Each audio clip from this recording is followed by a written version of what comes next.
Hey, what is up, everyone? Daimien Kamiya, Omni King. Welcome to the stream, my friends, my foes, and members of the Omni Council. You can tell I'm probably still a little bit tired. I did just kind of wake up from a nap. Sorry about pushing things back. This week has been absolutely crazy, and I think I've had since Tuesday night to now, I've probably had less than 10 hours of sleep combined, right? So I think my options were to push the stream back an hour and try to have a little bit of a nap, or to stream and then just potentially fall asleep mid-stream and cancel it because I can't stay awake. I get sick and tired of doing the latter, so I decided to do the former. I'm also off of work tomorrow, so I have the ability to sleep in a bit as well.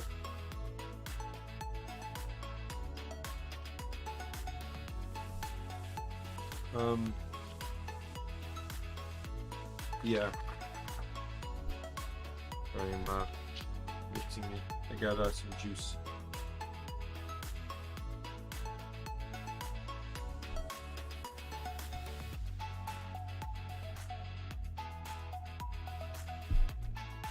Oh, alright. Yeah. Just a lot of sick calls have thrown around shifts, and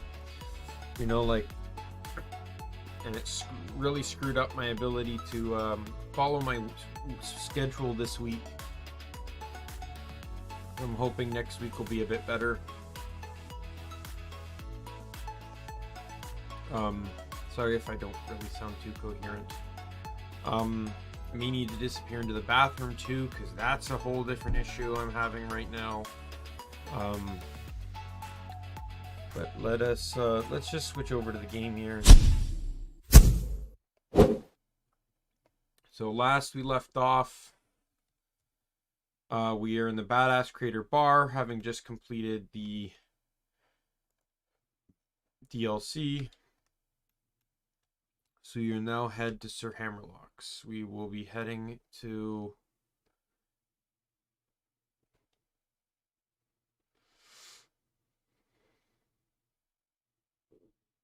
Hunter's Grotto.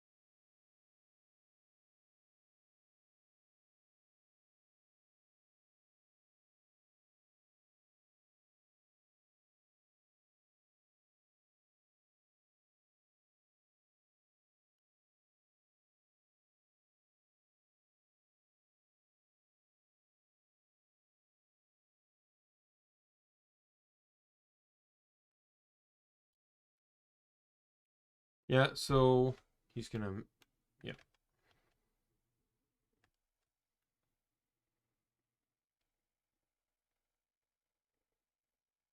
Alright, so this DLC I have a little bit of history with. So when I purchased Borderlands 2, I did not buy it at release date. I bought it months later. I think it was Seamus Sly Fox and Immortal HD that pushed me to buy it, because it looked like they were having so much fun. By the time I had bought it, the first two DLCs were already out, and I didn't even realize that. This was the first DLC to be released after I had played the game. Gage was already out. So here's the thing to note. Oh, two-legged. Wow, that's one of the rare ones. So a couple things to note in regards to this DLC. Number one, I forget, I'm pretty sure in that intro trailer, but at the very least for the trailer promoting this expansion, Gage was in the trailer. She was she was promoted for it. I wasn't really paying attention to the intro video. I saw. I'm sorry. Um,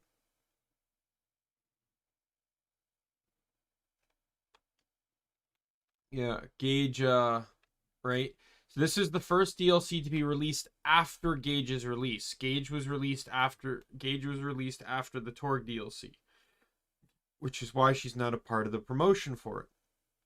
Second, this is the first DLC to canonically be set after the Borderlands 2 campaign.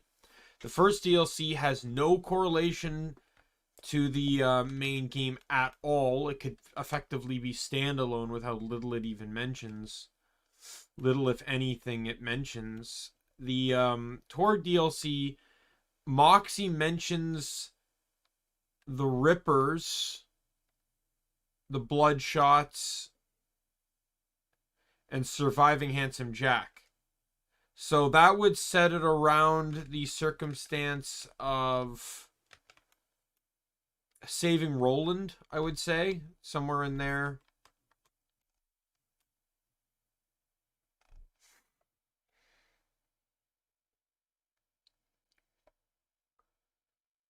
But so this one is set after Jack actually dies.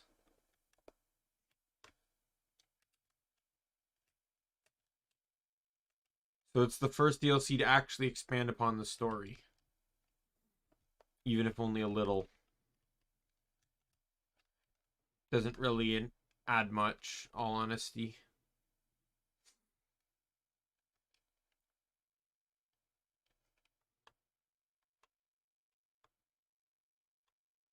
Honestly, out of all the Borderlands 2, 3, and pre-sequel,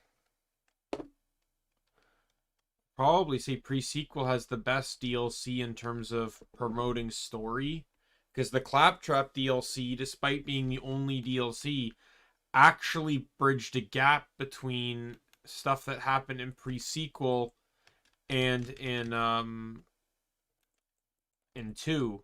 Like how did Jack gain control of Hyperion if he wasn't in charge of the company at the beginning of the game? Despite 2K Australia shutting down, I'm glad they were at least able to fill that gap. Now, I have another love-hate relationship with this DLC.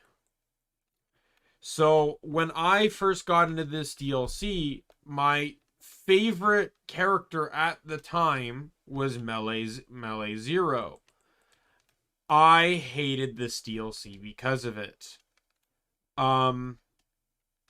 Because of all the melee related enemies and their shields and the witch doctor's shields, they had this wonderful talent of blocking my shots, and it annoyed the hell out of me.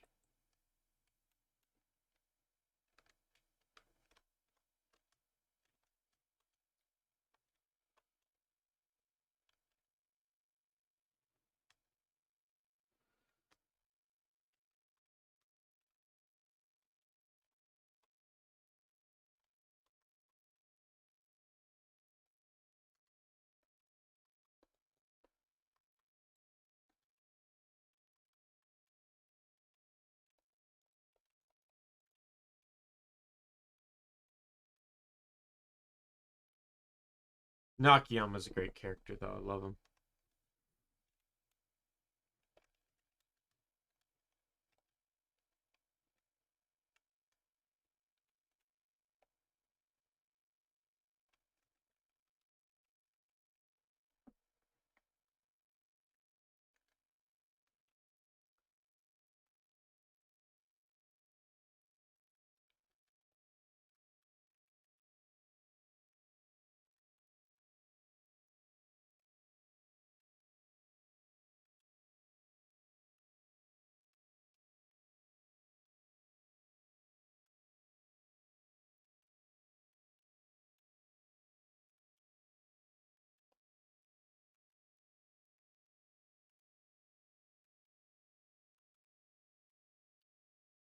I'll take that. I just wanted to piss off the two-legged drifter. So this one, like the first one, is going to drop a shit ton of skins because you have custom vehicles in this campaign.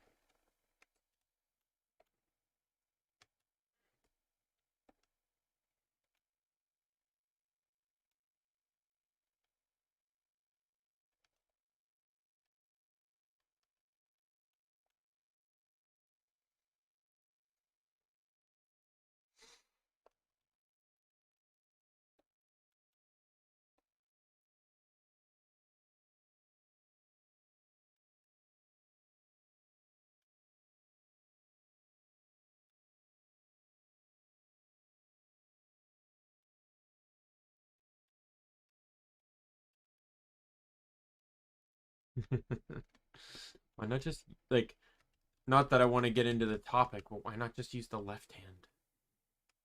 And to be perfectly honest, some of the people I know would actually enjoy using the right hand because with it being made of metal, they wouldn't be able to feel it on their hand and they could actually pretend it's someone else.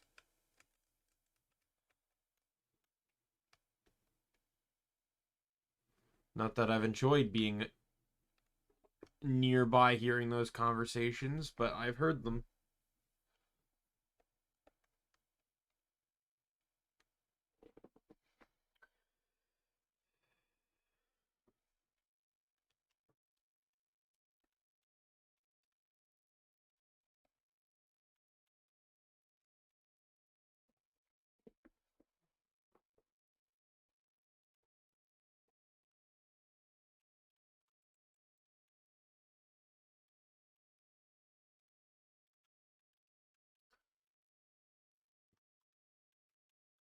But I will say that this expansion came at a really interesting time for the franchise, or not the franchise, the game itself. This basically became, this DLC marked the counter for some of the most popular pieces of equipment in the game. One, most notably, was the Sham Shield, one of the best, most defensive shields in the game. Sham Shield, at best, can have a 94% chance to absorb any bullets that would hit you, effectively making you almost completely immune to all bullet damage.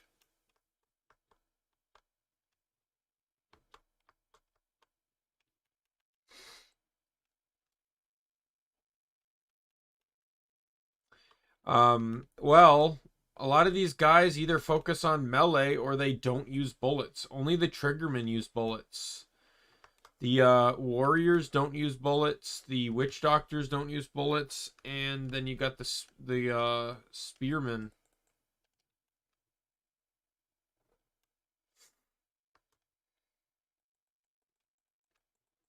Right, so you, and they continued that trend in the Tina DLC as well. There's also a incredibly large amount of animals in this DLC, which also don't use bullets.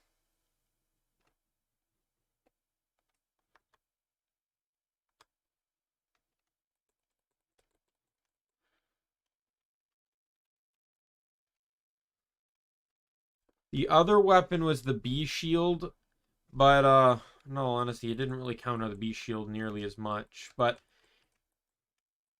like, in I guess some indirect way it did, because it made the bee shield, like, it had new enemy types that made you guess, at least for a little bit. So the bee shield, which really needs to be full as much as possible, you'd start getting hit a lot more, or overwhelmed, or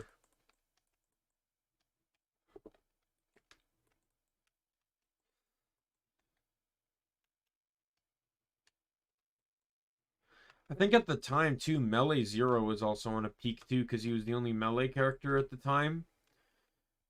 Which is why I mentioned that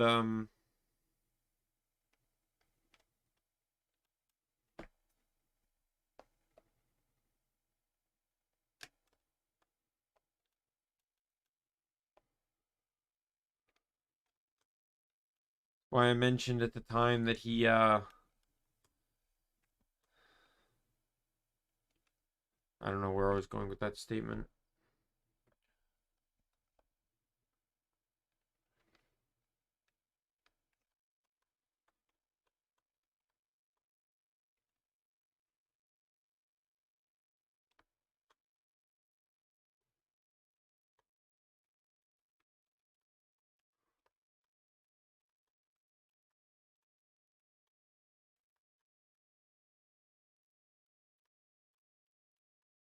Oh, thank God.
So this is the quest I was talking about the other day. Um, like I'm not going to complete this one if it comes down to it. Like I'm not going to just load farm. There is a basically no real reward.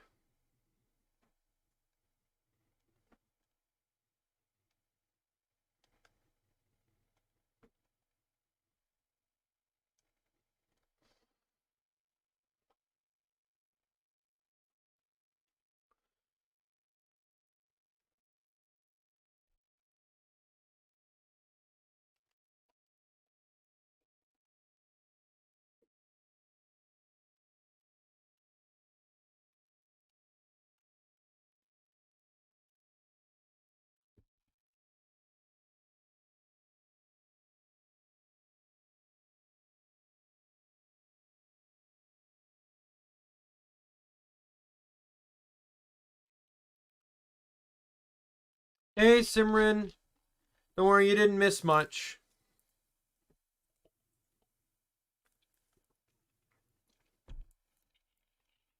Only me getting into the game, explaining why I delayed the stream, and then just talking a little bit of intro information on this DLC.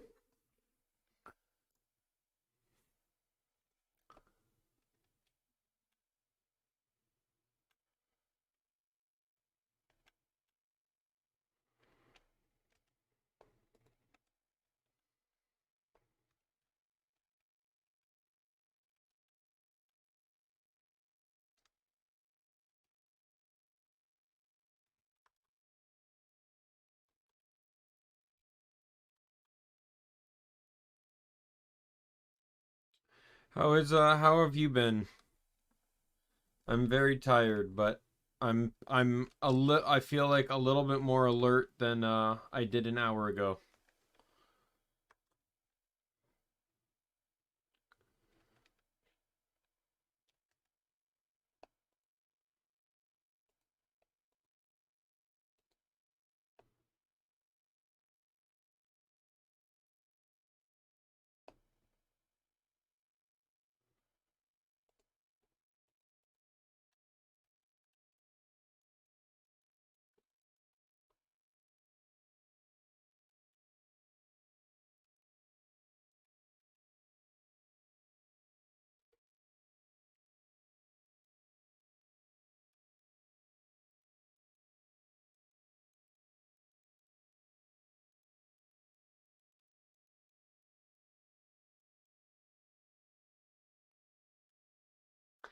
So this one, the secondary projectile on the turret is either shock, fire, or corrosive. I personally recommend shock because A, it's not resisted on anything, and shock, and also because it's like a sticky DOT. The fire one is like a flamethrower, but it has a really, really short range. It's not really great.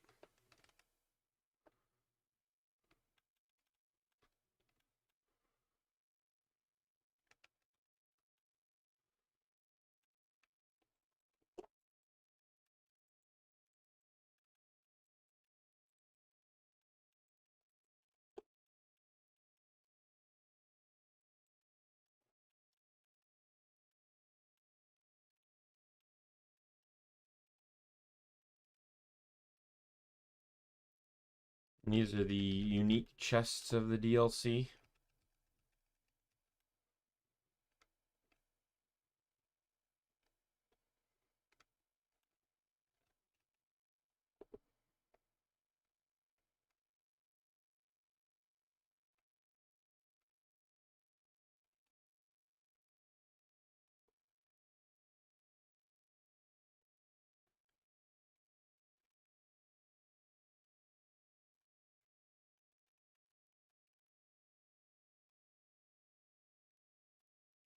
Now, I believe there's more than just a listed amount of eggs.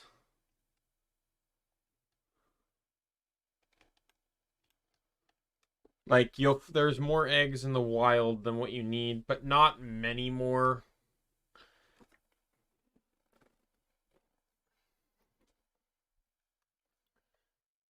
So I'm just gonna run around and pick up as many eggs as I can. I always come here because there's a twofer here. Then you have these all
right, there's one over there.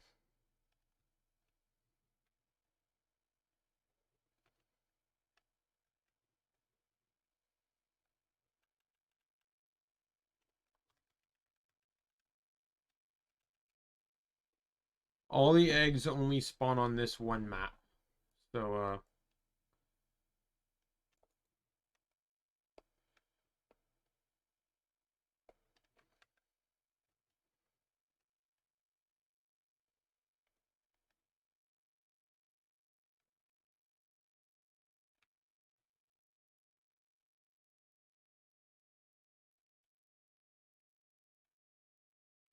This message is oh my god.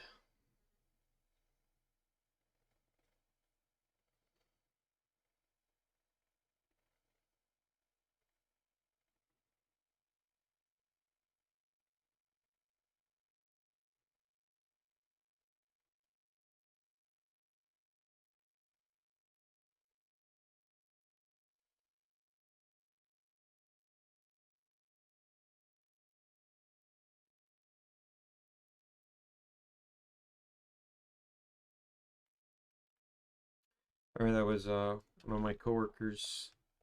Someone called in sick early in the day, and I had called a couple people. I called a few people to try and see if they'd come in, and two people never answered me, and that was one of them.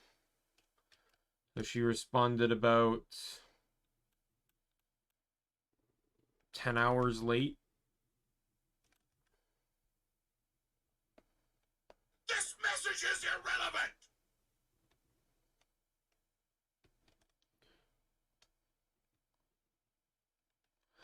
Now, if I see one of the rare enemies, like this two-legged here, I will kill.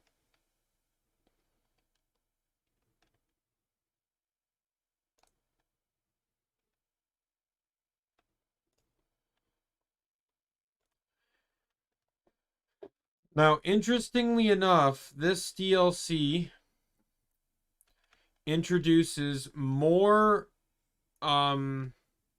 Seraph Guardians than the previous ones.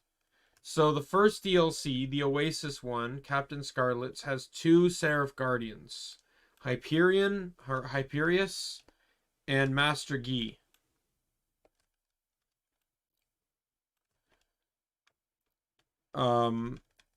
Then Torg only had 1 with Pyro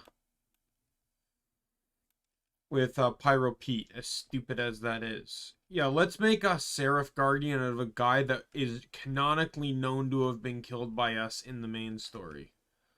Should have been Flyboy, because you could at least argued that he didn't die. And he was number 2 for a reason, so I feel like he should have had the ability to, I would have liked the idea that Flyboy was actually stronger than Piston. Piston just used dirty tricks and stuff to keep the number 1 title.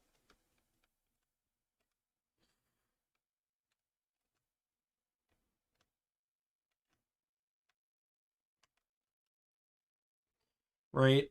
You know, I'll argue that to my dying breath.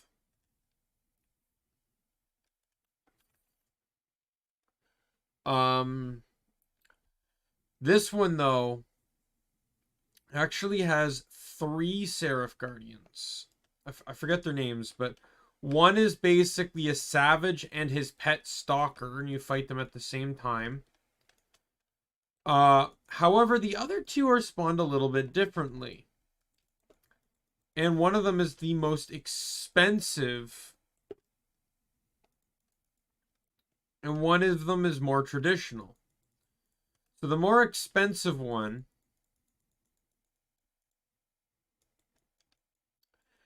for all Seraph Guardians, you have to go in, or for some Seraph Guardians anyways, you have to go in and you have to donate like 20 Iridium or something to challenge them.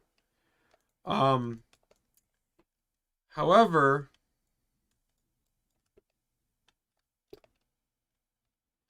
in this DLC, while I think you still need to do that for the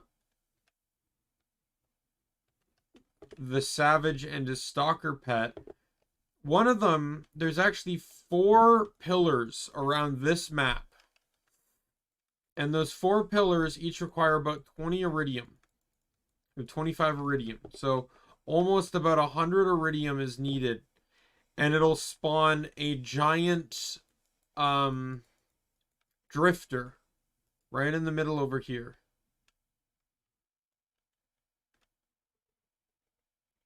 He's technically counted as a Seraph Guardian. Then, the other one is kind of similar like Vimivorous, except it needs the savages, and now it needs a melee savage, and it needs witch doctors. Witch doctors can level up nearby savages, sort of like how a Goliath can level themselves up through combat. And you can, and eventually once it reaches to a certain point, like a badass savage or whatever,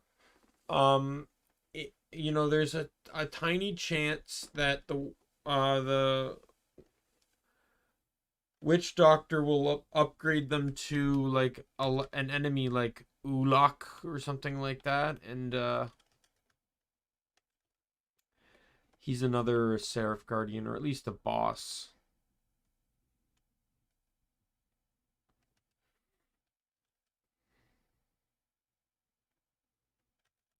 This DLC is home to a lot of very interesting, unique, and unique equipment. It has the legendary interfacer. is a huge weapon for many builds. And by legendary, I mean legendary within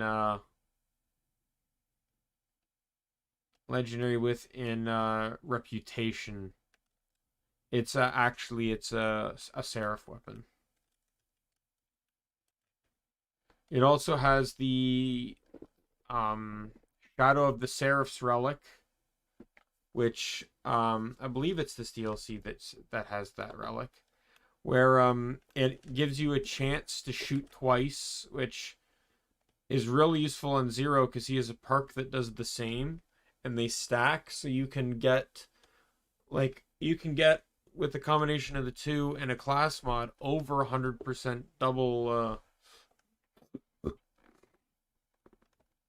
double shot.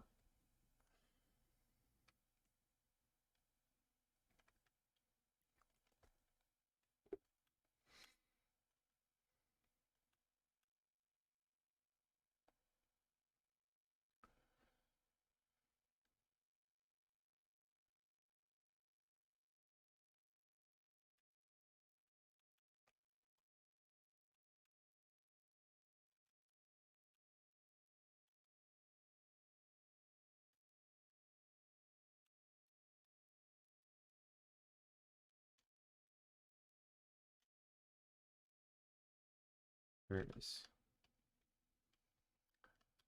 Yeah, sorry if I don't speak too much. I will be using a lot of energy to try and force my eyes open. A lot of energy and focus and keeping them open.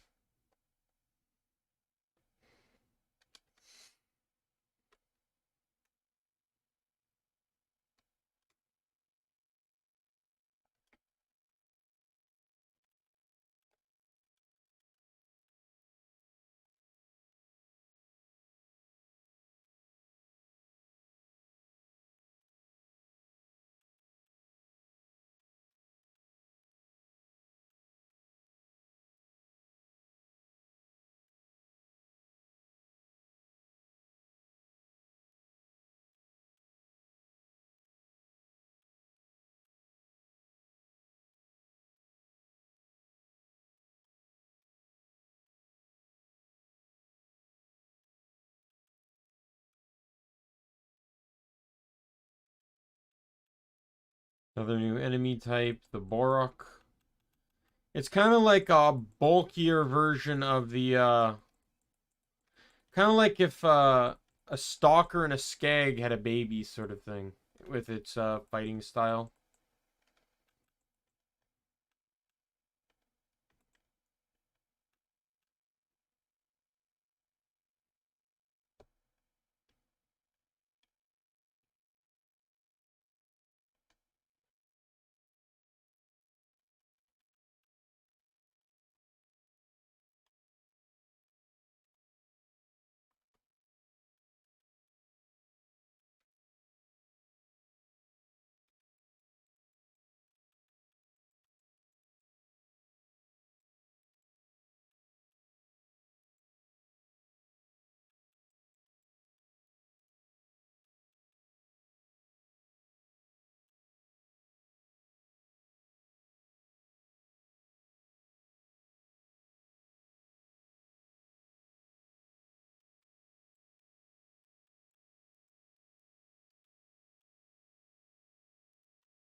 Oh hey, hello Lee, welcome to my stream. Sorry, didn't notice you there for a moment. I'm a bit sleepy today. Yeah, I have quite the amount of hours in this game.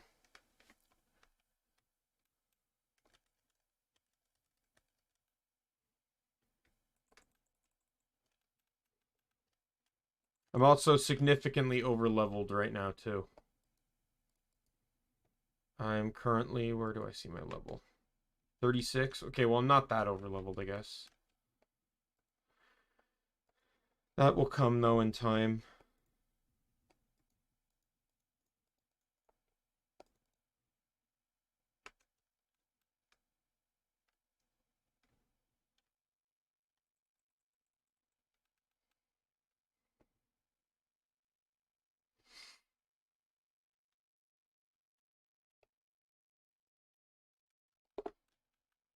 Just to taunt him.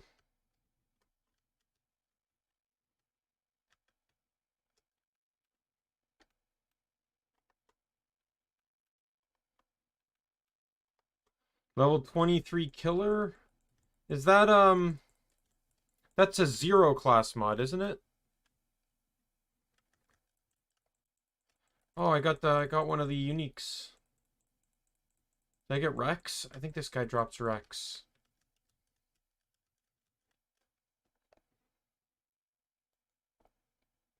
Nope, I did not get a unique. I just got the gauntlet gun.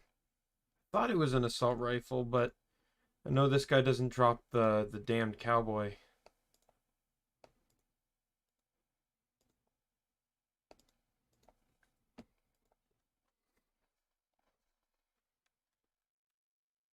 Yeah, 23, that would put you probably around like mid-late game sort of area. My estimation's correct.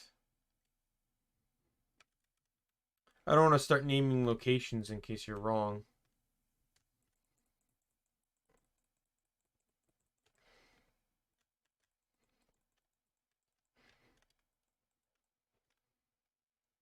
Slag Witch Doctor, die.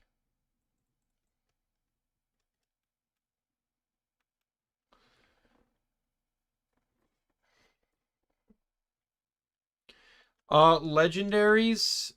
I've had a few drop on this build, but I didn't keep, or on this playthrough, but I didn't keep them because the build didn't benefit from any of them. Like, I remember I had the Emperor drop, which is a legendary SMG, but you know, this is melee only, so the weapon in itself was kind of useless to me, especially being only like a level 9 gun anyways. It wouldn't have lasted long. And that's besides the fact that it's an absolutely horrendous legendary gun.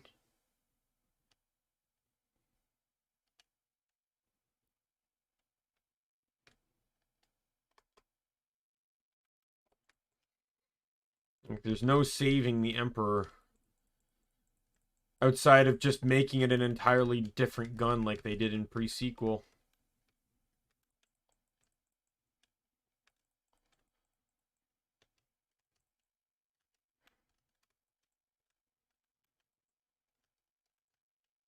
Ooh, a super badass. Well, you're super dead now.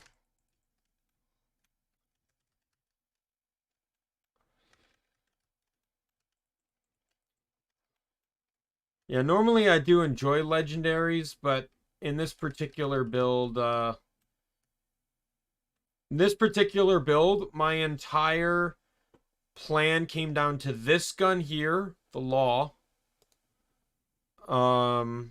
This gun here, the Rapier, and this gun here, the Ruby, and I needed a bladed version of that.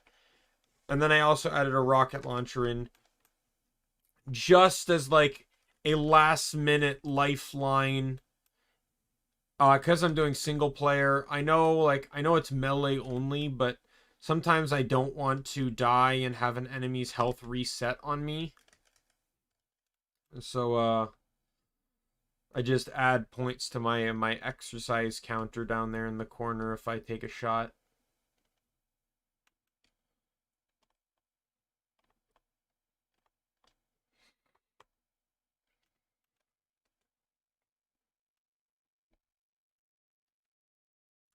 No, I don't think I've heard of that guy. I know I've watched like some of the bigger names, like I know Admiral Baru, I know Master Kiz, the late Yodi Slaya, who is who made almost like an infinite resource for Borderlands 2 before he passed away.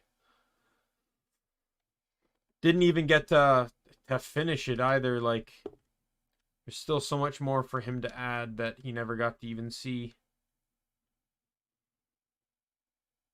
I think he died shortly before the first Headhunter DLC came out. Like a week before it or something.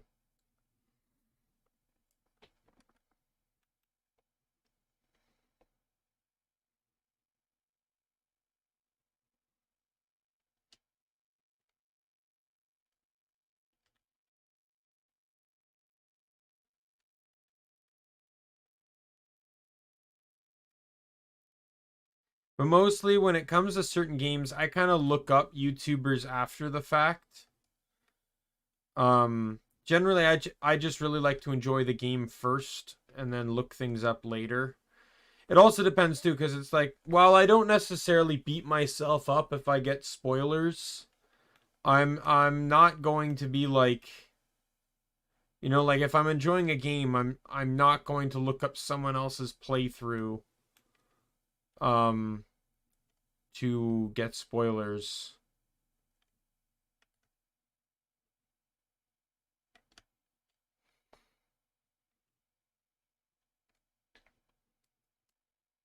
Right, I think I got all the eggs on this side of the map.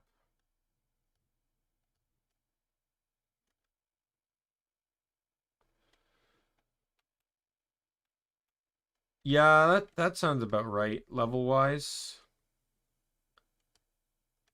41 to 43, I think is a solid range for beating the game there. I've even seen as low as 40 doing most of the content. Yeah, Beastmaster's a finicky class for me in 3. I like him, but I have my issues with him. Though they've made him better, you know, from launch. And there's a mod that recently came out that did like a lot of custom patches to 3, and I might want to check that one out because apparently it like super rebalances flak, and I might like that.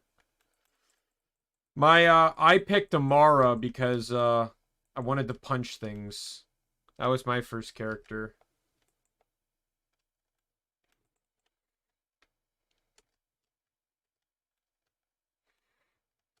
I actually really enjoyed Amara too. Super fun. It was nice to actually be able to get like elements on your melee attack.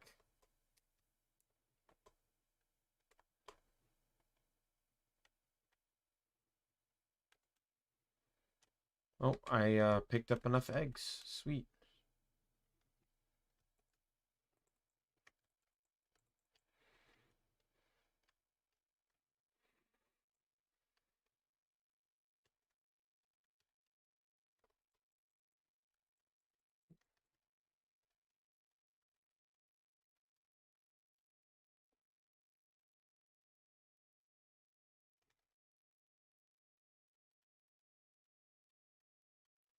Yeah, Zane is also an interesting character because of his gimmick of double action skills at the cost of a grenade slot. It can be a bit tricky. I have a I'm an altaholic, so I like to look at like different ways to play the same character. I've beaten Borderlands 3 5 times, one with each character and twice with Amara.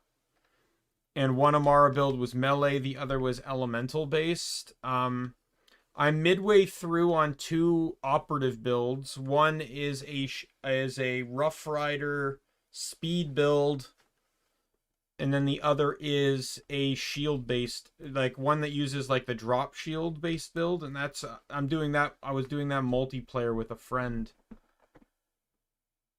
And then my primary Beastmaster build is like actual Beastmaster, like using the Skag Pet. Yeah.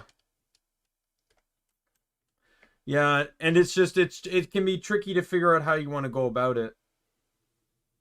And a lot of the times it's also a bit annoying too because you either want to choose, hey, let's let's run 2 action skills, but in all honesty, unless you're kind of going back, you're leveling up 2 trees evenly, one of your action skills isn't really gonna have any support traits until like you're in like level 30 when you start bumping up another tree.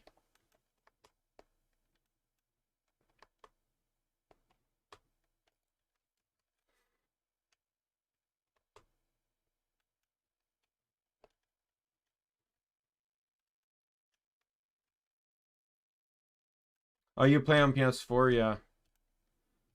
I have mine on PC. Yo, Monsterant, yeah, let's chill for a sec here, dude.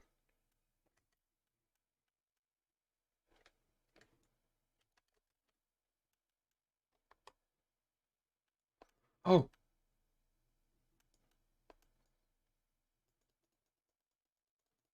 it's a rare. Probably really set myself up in a bad spot there. Oh, god damn it.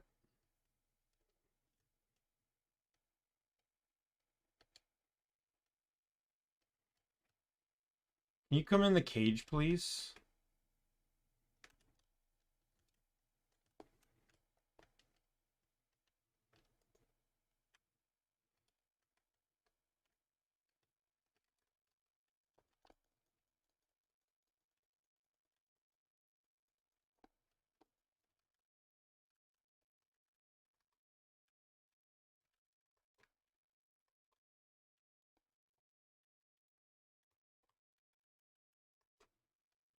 I like how you can immediately turn in that quest and then kill him right away.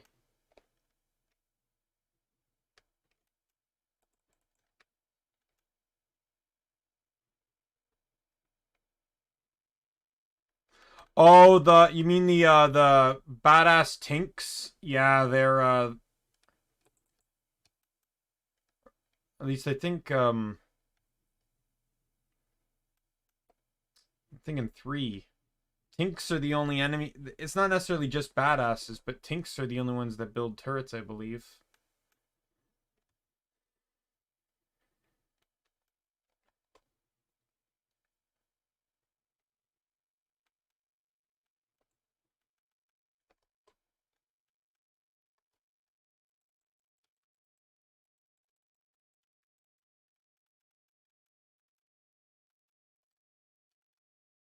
I'm really not looking forward to the boss of this DLC because I experienced it in the last one, the very non-melee friendly bosses I had to fight. Like the blimp. That one wasn't particularly fun to fight melee only, which is why I didn't.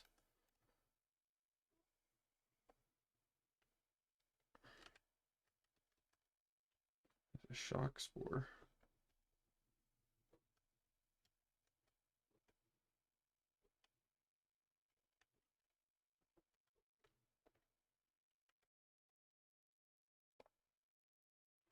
Um, the normal ones, they don't throw turrets out, but they if they're near like a pile of like scrap, they can dive in and build one.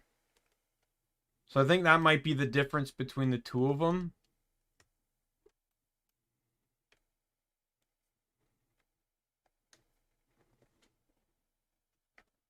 It doesn't happen everywhere. I think it happens more predominantly in the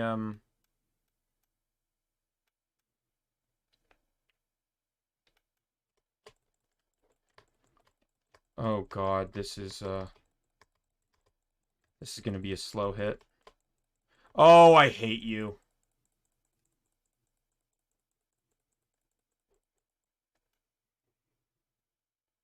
Yep, I'm going to take the death on that one.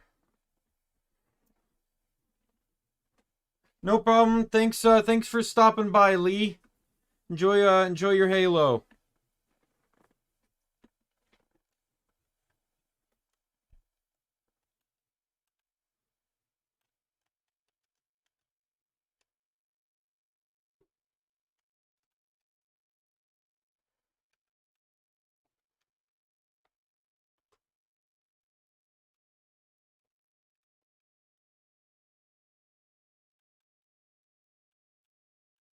I hate this boss. Very not super... Oh, come on! Both deaths have been from me hitting myself. I get low on health, whether through my own hits or through attacking the enemy. And when I'm in like one hit to death, I hit myself. That's both deaths right there. All I need to do is get one hit to get some health back. That's it. And the game cannot help me.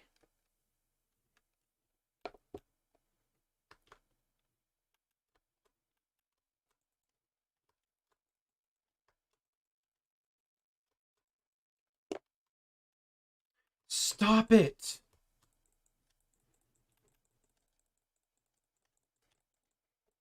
God damn it. Stop! God!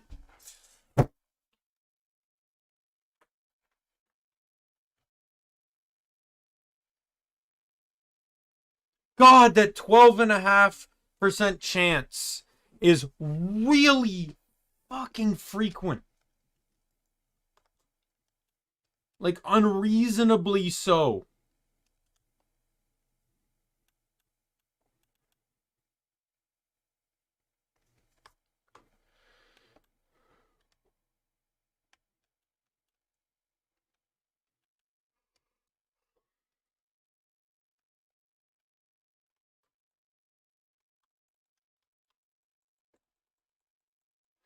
Come on!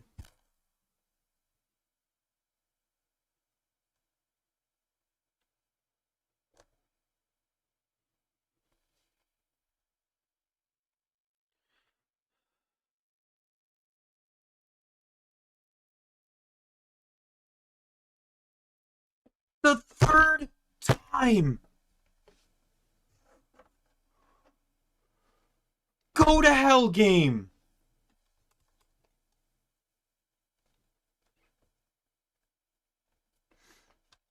I don't care if I hit myself. I care that I keep downing myself in a situation I can't get back up.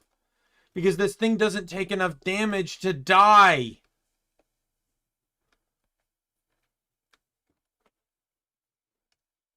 Not to even completely discount the fact that it moves.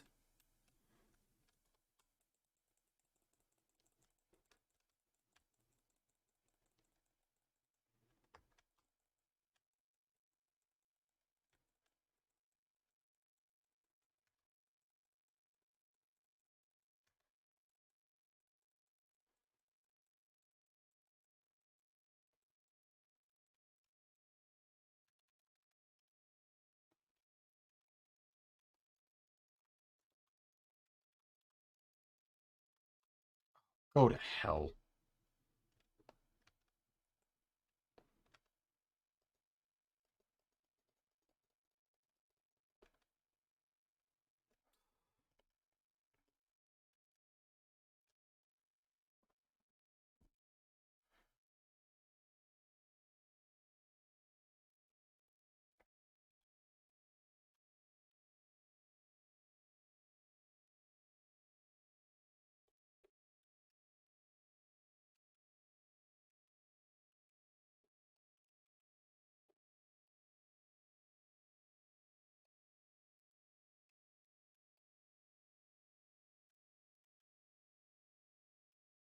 If I die one more time, I'm giving myself permission to use guns to kill this thing.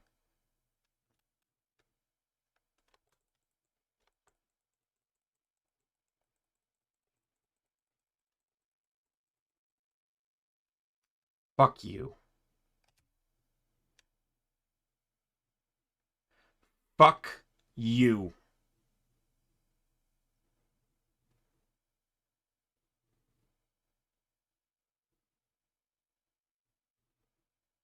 Four out of my 6 deaths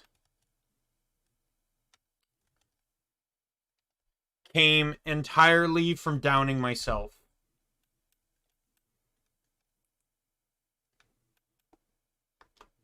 I don't care. I'm giving myself permission to kill this thing because this is just becoming a pain in the ass. I'm already almost dead. Are you fucking kidding me?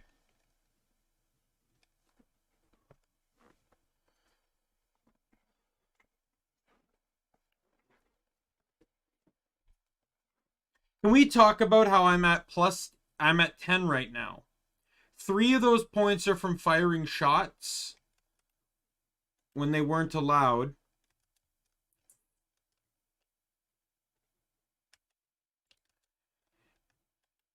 And 7 of them are from deaths fighting this one fucking monster. And 2 of those shots were fired fighting it.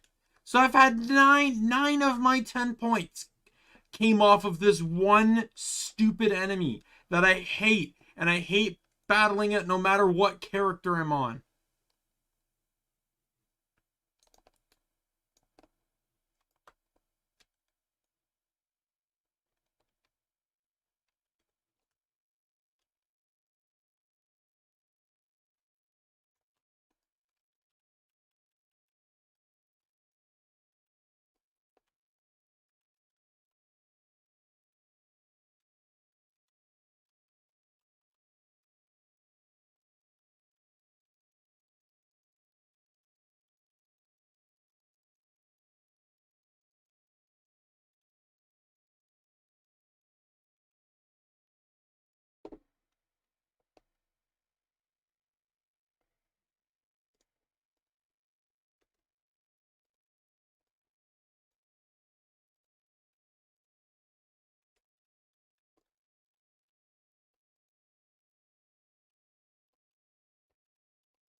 Like, I hate, like, I don't know why. This is the only enemy in this DLC outside of the Guardians that are actually this unreasonably bulky. What the hell? Are you kidding me?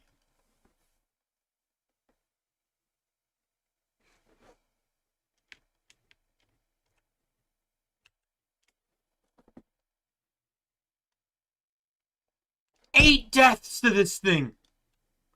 8.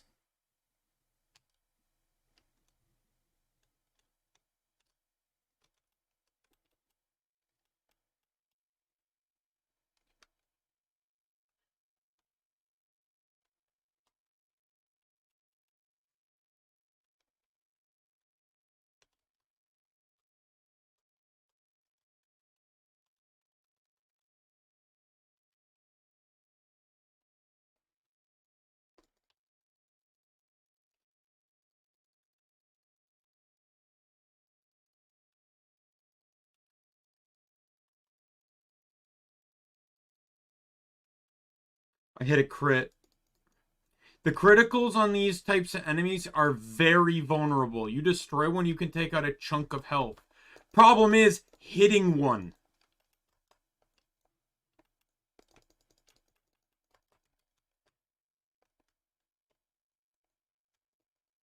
The little white bulbs. If I can destroy one of those, it's dead. On the back.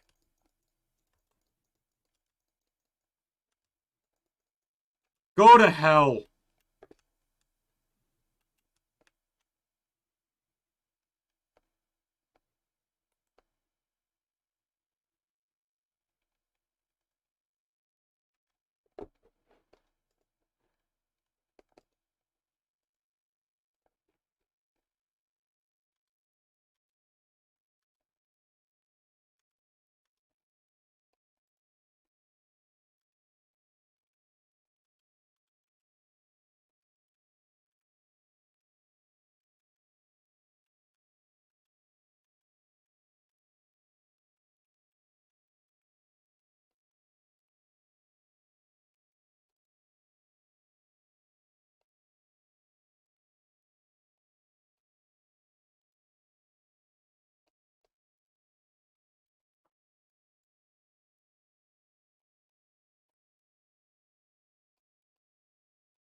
Oh my god.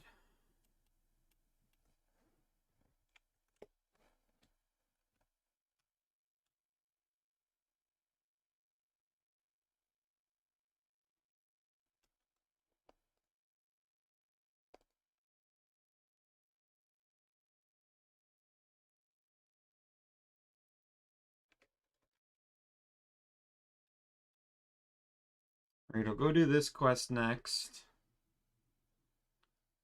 Because it'll eventually come back to Hammerlock to turn in the one quest or to get new ones, whatever. So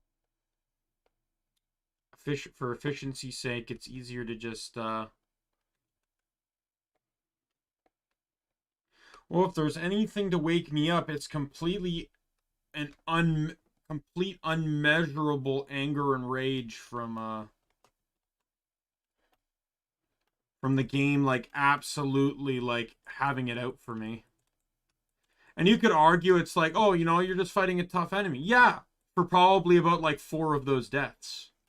Keep in mind, like, let's say like 4 or 5 of those deaths were me downing myself on the 1 in 8 chance, by the way, because that's what the melee is. It's a 1 in 8 chance you're gonna smack yourself.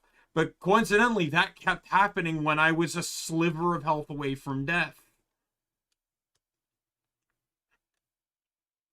I'm still actually kind of proud though that, you know, despite all of that, I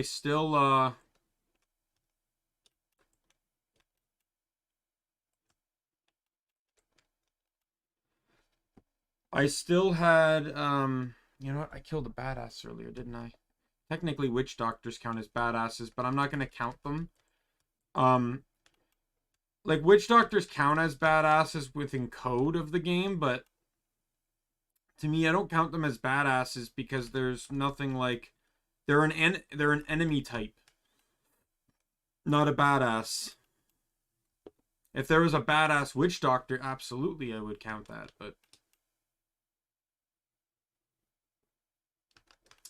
I may have made an enemy of that exploding spore, it seems. Don't know how, but I am running for my life.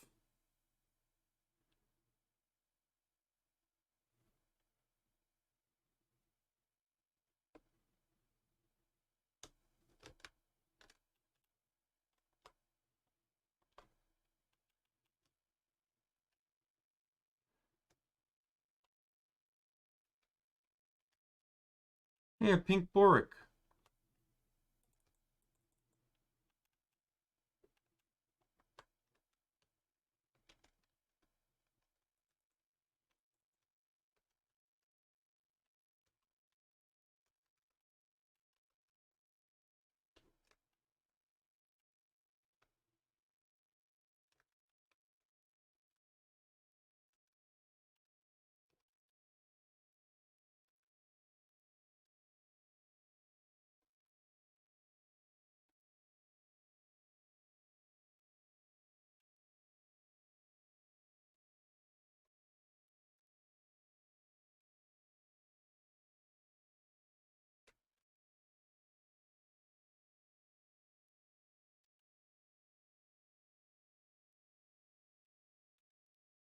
This map can get a little confusing too.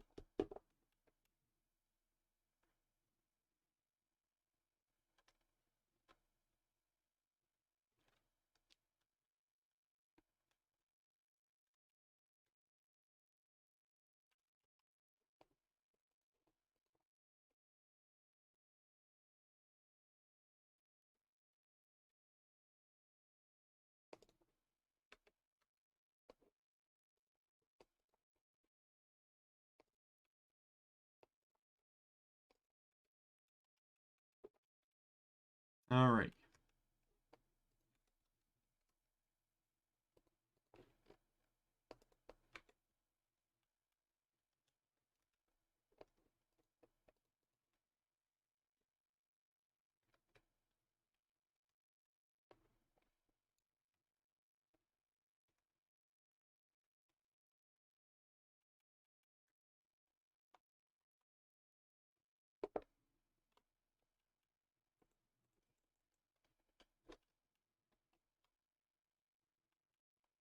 Oh, and there's another rare one.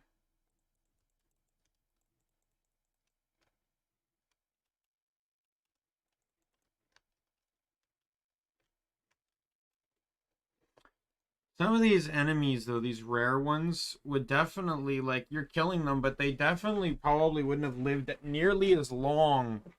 Like, if you're presuming that they're, like most life forms, they're born small and grow bigger, most of them probably wouldn't have lived long enough to be as big as they are. Unless they're in, like, some form of pack mentality, because, like, animals with, like, albinoisms have been known to die quickly outside of captivity because that kind of trait destroys their normal camouflage.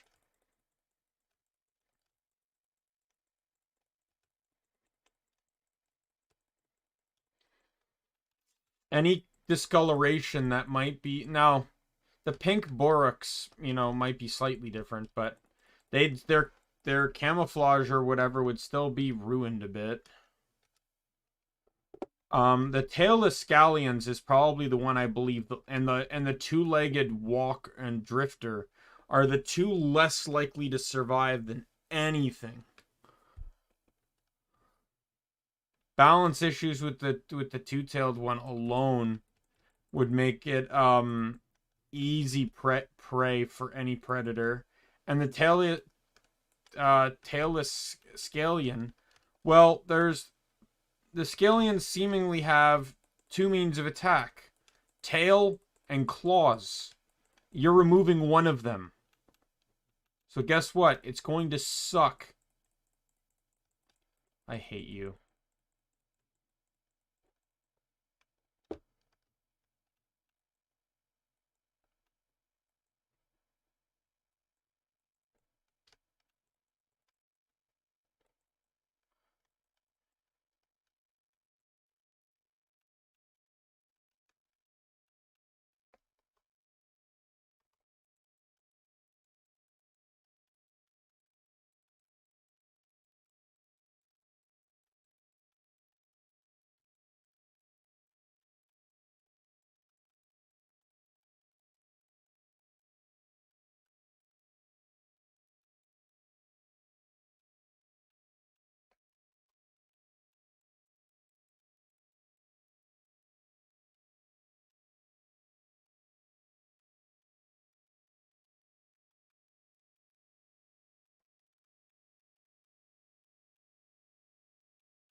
This entire DLC is just the living embodiment of be careful what you wish for.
Are you serious? Piece of shit?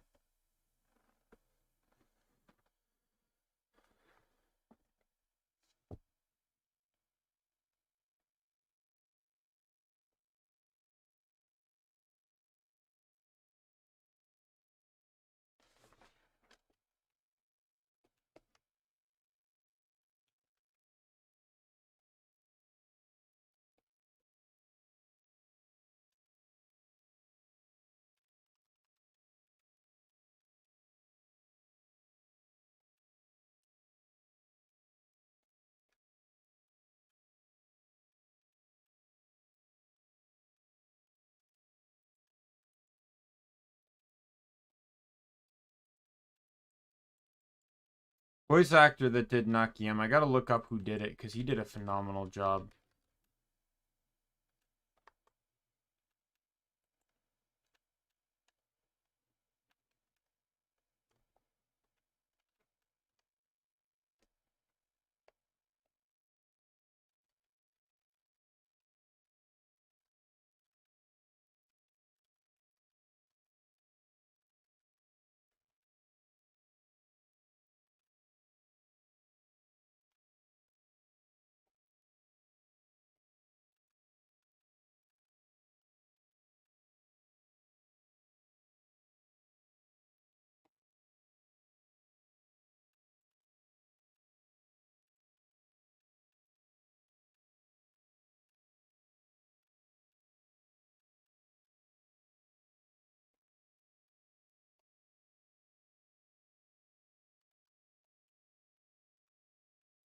Who's more savage?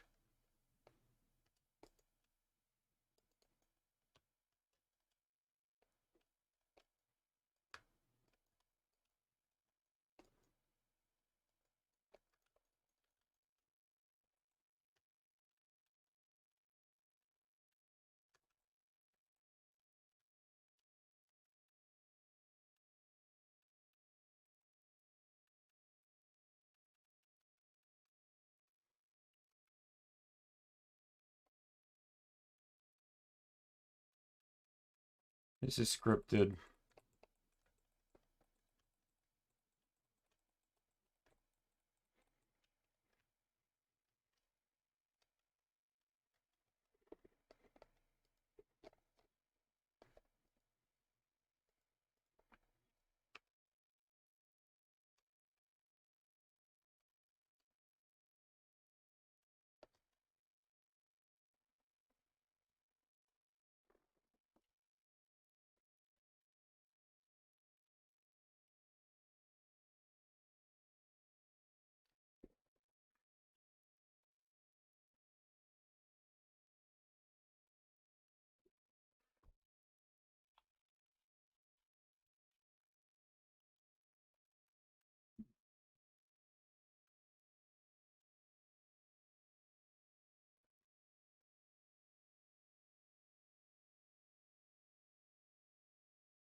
One thing I'll say though, it's very refreshing for at least most of this campaign to not have enemies that blow themselves up. Yeah, I should easily be able to complete this DLC on this stream. And maybe we'll depending on the time and how tired I am, we might get a foothold into Tina's DLC.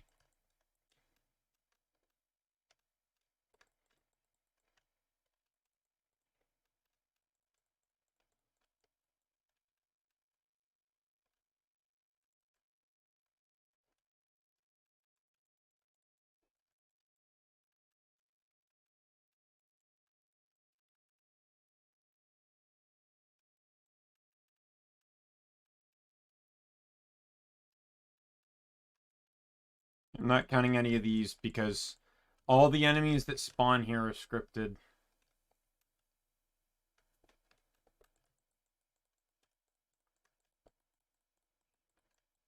Oh, I leveled up, didn't I?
There we go.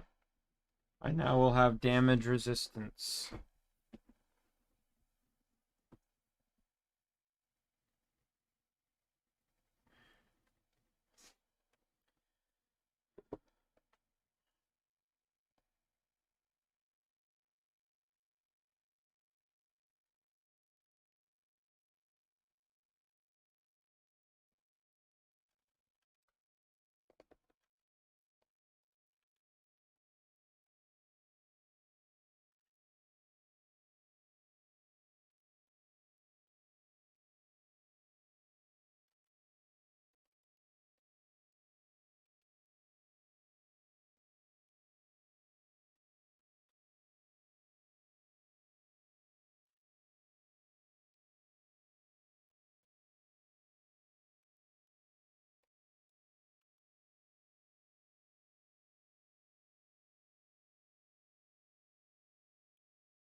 Alright, so I got a ton of quests to do on this map.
There is a relic, or not a relic, a Nakayama thing here.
Oh my god. He has like a mask smaller than like a 2x4, and that's what's blocking my attacks.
Berserker? I don't even remember what the Berserker does.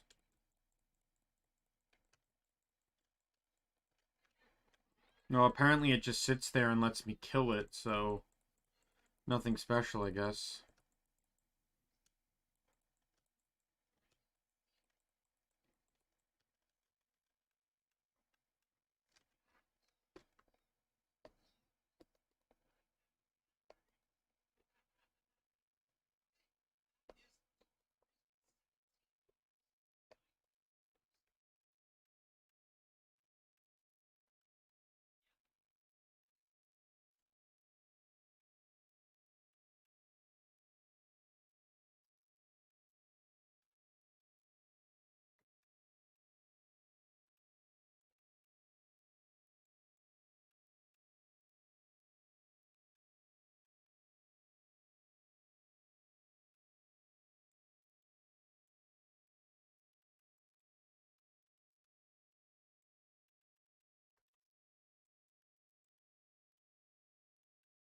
I gotta look up who played Professor Nakayama.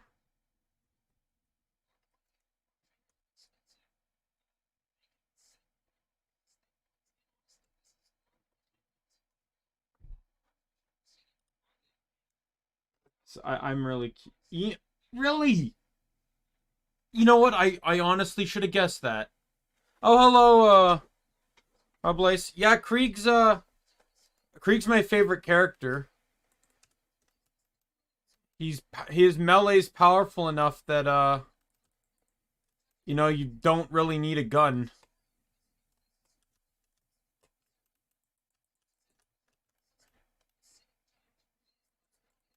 I don't know why I did not realize that Nakayama was Ian Sinclair.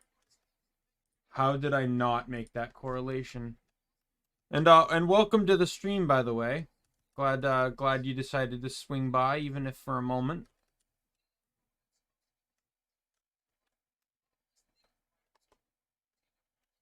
His screams almost like pair with Brooke from One Piece. How did I not realize it was Ian Sinclair?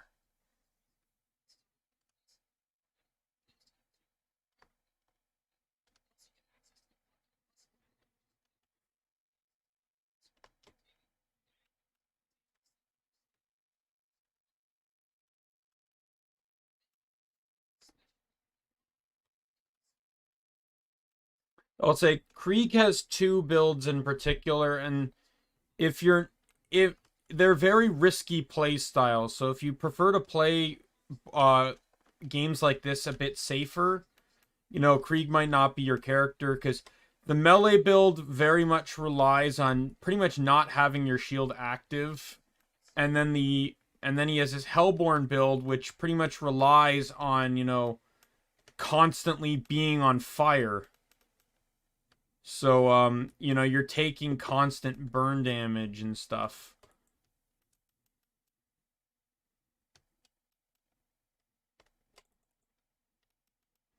So it's a trade-off, really. Krieg is very much designed to be a risk versus reward type character. This message is irrelevant! 1 second.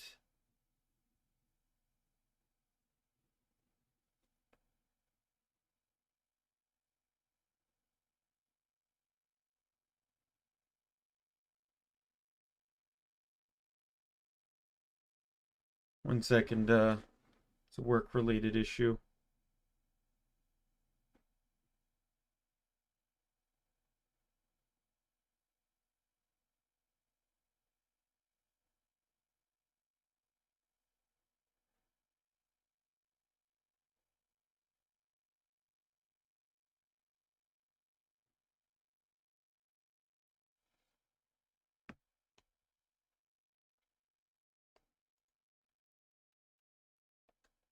I keep playing until I get the response.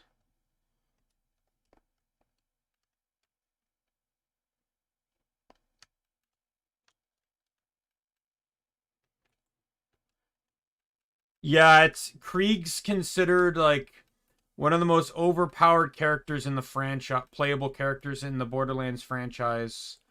I'm not even showing a fraction of it. Because this is not a max Krieg, obviously, right? Like, I'm only level 37.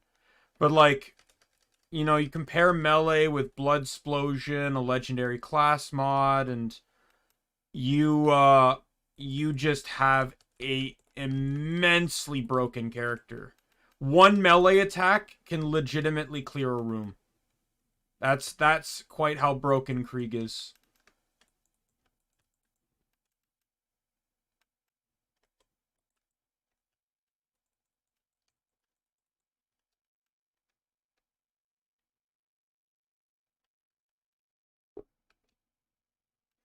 Yeah, I know he's half dead. It's really hard to kind of defend him when I'm doing melee only.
Um, on this character, no.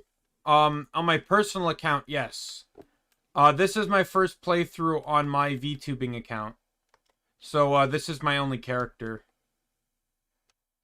I've unlocked True Vault Hunter because, you know, I've already beaten the main story, but I don't have Ultimate Vault Hunter yet because I haven't beaten True Vault Hunter mode. Is he down there? God.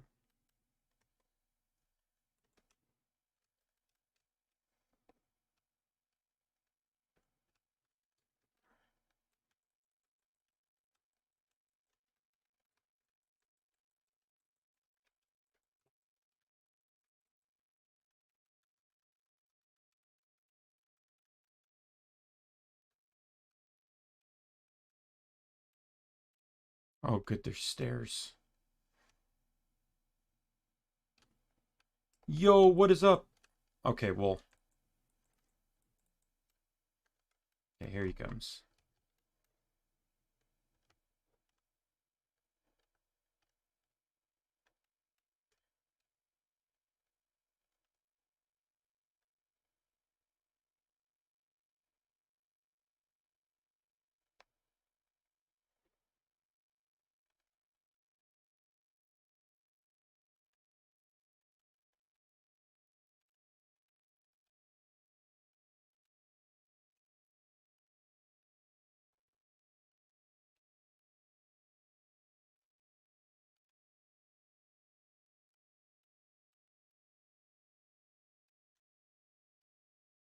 Hey, it's an albino skag.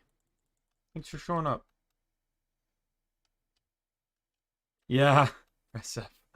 Some like normally I don't care about the like I think I said I have it in the description that I don't care about the story on this particular playthrough because I'm just doing it for the challenge. I plan to in the future, you know, I don't know when, but I want to do a 4-player playthrough of the entire franchise with some friends.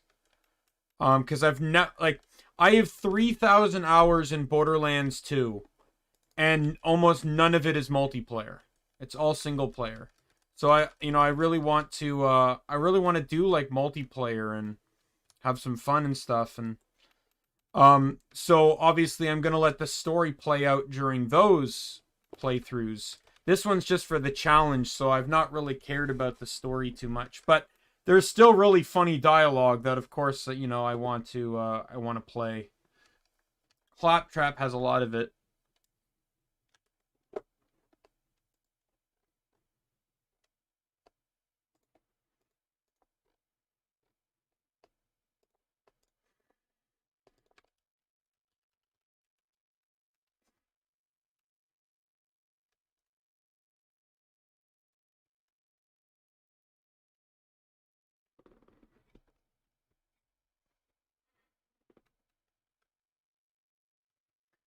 I think part of Claptrap's real appeal is the fact that his default tone of voice, his voice doesn't change no matter what he's saying.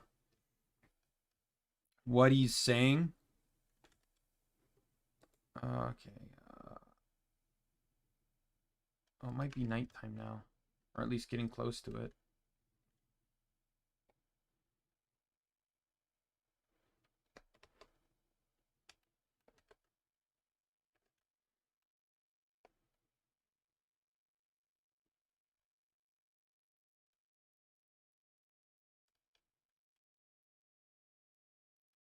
Let's go clean up some urine.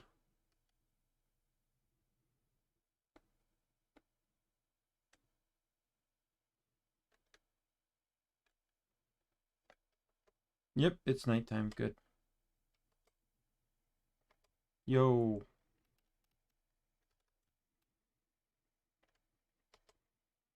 Cult of the Vault. Now, if only I knew where the other three were.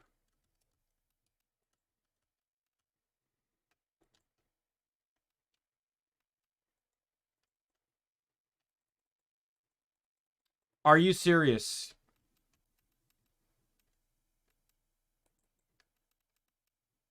You know, 1 in 8 chance to hit myself.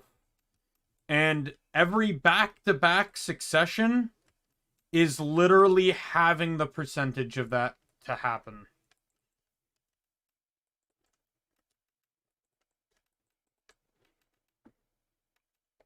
Like I've hit myself 3 times in a row, which is a 1 in 32% or 1 in 32 chance of happening. I hate you.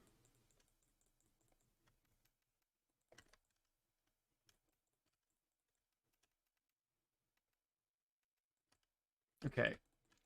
How many times have I hit myself here? Oh my god. 1 in 8 chance game. Already killed me like 4 times on a boss with that.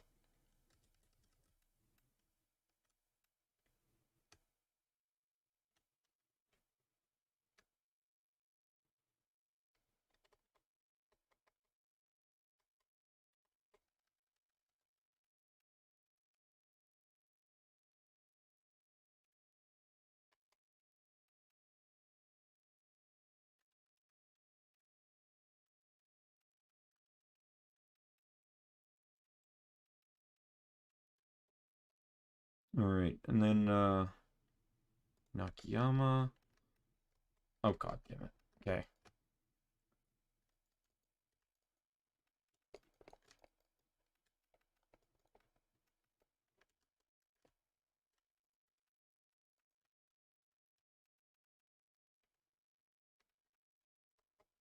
Oh, wow, I've done pretty good on killing the albino skags, haven't I? Oh god damn it.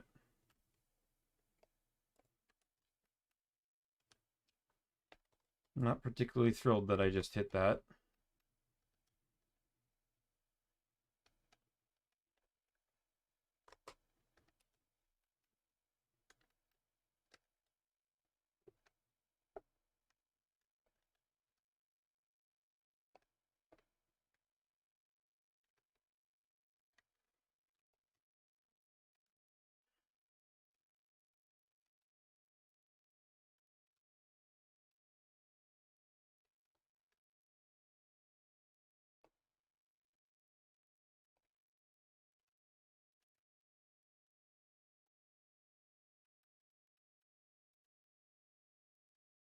Oh, of course it's up there. Because why can't anything ever be down on the ground level?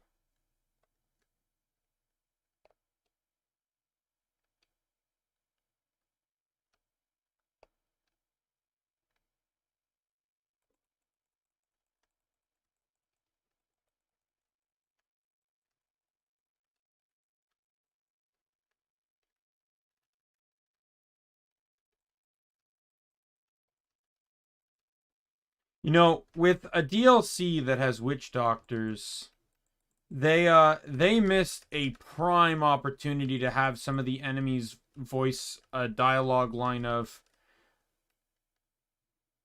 the witch doctor told me what to do.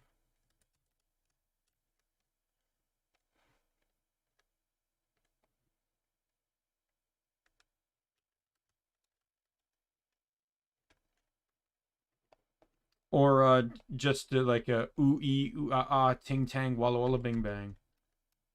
No, just completely reference the song.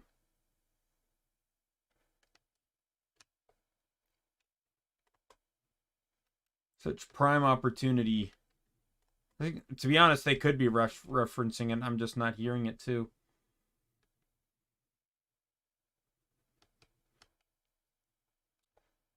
Hey, witch doctor, give us the magic words. All right, go ooh ee ooh ah ah, tang tang, walla walla bing bang. All right. Ooh ee ooh ah ah, ting tang, walla walla bing bang. Ooh ee ooh ah ah, ting tang, walla walla bing bang. Ooh ee ooh ah ah, ting tang, walla walla bing bang. Ooh ee ooh ah ah. I hate you. I hate every ounce. How did I get that kill? I'll take it, but I don't deserve it. I should not have been in range of that melee attack.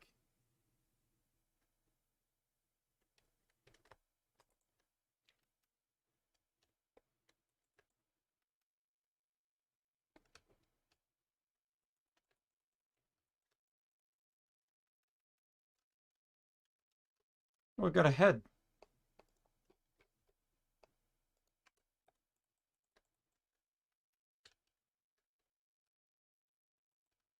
Oh, Cult to the Vault. Look at that. I found a second one. Oh, Jesus. Take this.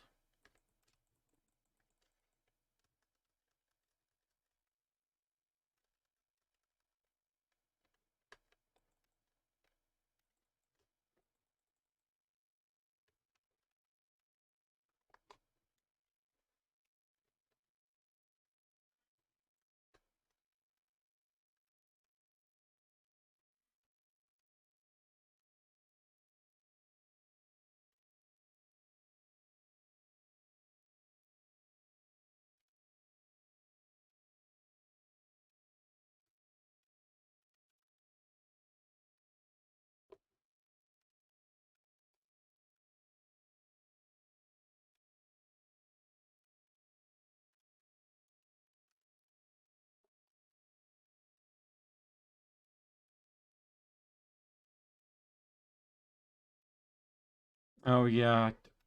Gonna have to kill a giant rack. Oh, it's very... absolutely. Sad thing is, you can't do a Krieg melee build without it. It's just, it's too much power. But it's literally like the worst thing ever because of it.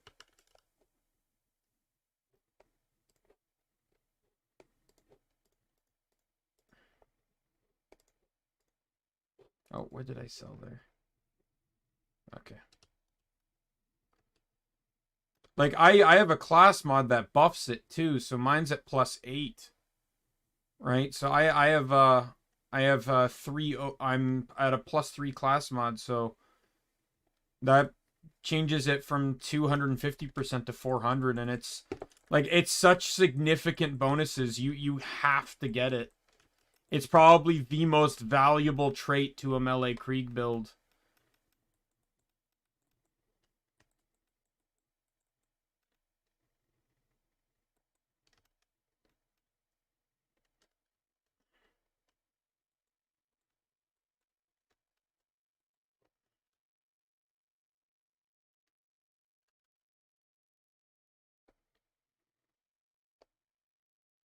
You should have seen me earlier. I was fighting a boss. This message is irrelevant. I died 8 times on the boss, and 4 or 5 of them I was killed by Silence of the Voices.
Alright, another work-related text. Oh my god! At the very least, this DLC doesn't have, like, stupid coward enemies that run from you. Like, oh my god, the main storyline pissed me off so much, because you have psychos, enemies that are designated to attack you, melee attack you, and they don't melee attack you.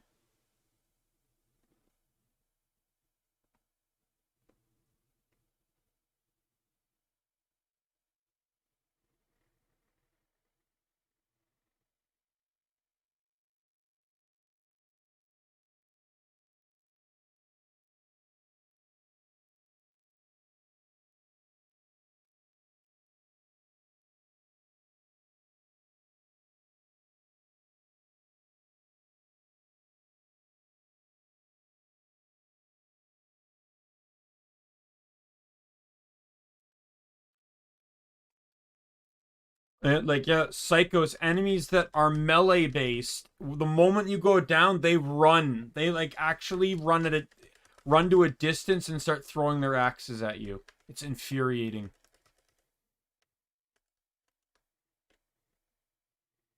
Oh, man.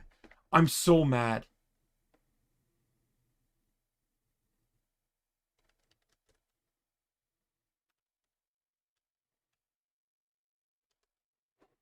Like, I'm actually mad that I just now learned that Professor Nakayama is Ian Sinclair, because I met Ian Sinclair at a convention. And I would have complimented his Professor Nakayama voice. his role as Professor Nakayama if I realized it. I'm so mad.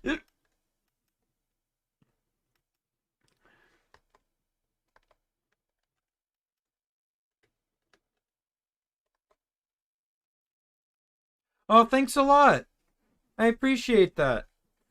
I'm trying my best, and I got big plans for the future. I just, at the moment, I don't have the best of time to establish all of them. But I definitely want to get working on some additional contents and stuff.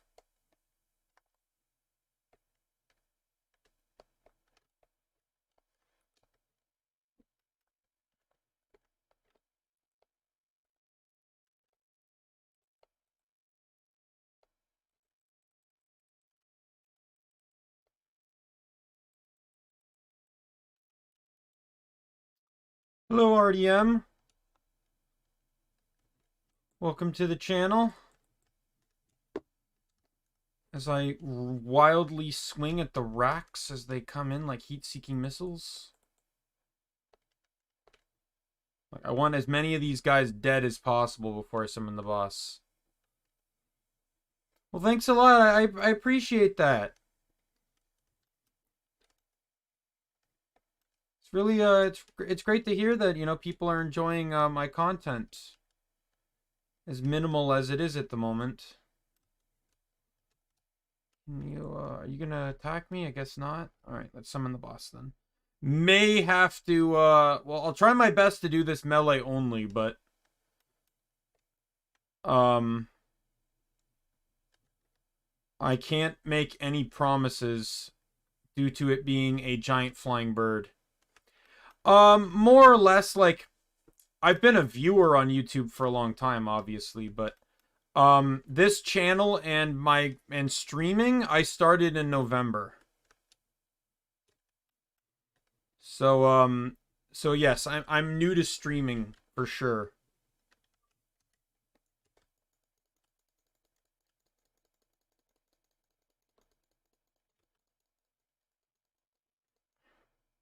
Do you mind standing still, my dude? I just got a few axes. I gotta ask you a question. Come on. Dude. Could you cooperate? Like, come on, man.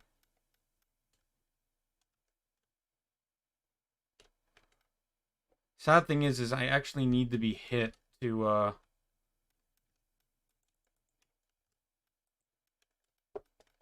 god damn it.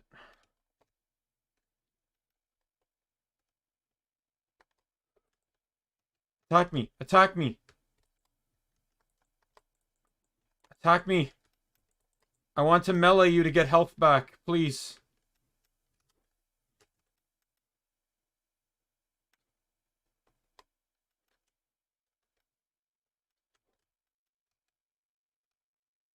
Oh, god damn it.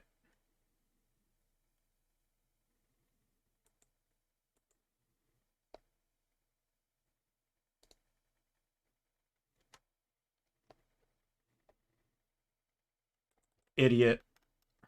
I'll take the +1 on that, I'll absolutely take the +1, but that was so planned.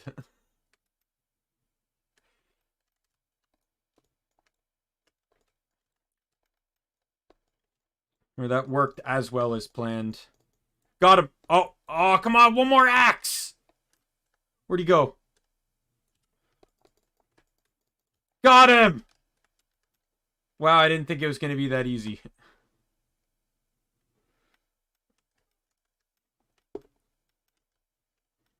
Who is shooting me? Oh, you stupid fanboat.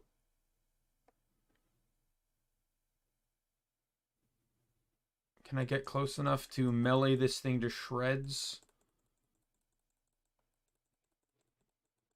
Boom! There we go.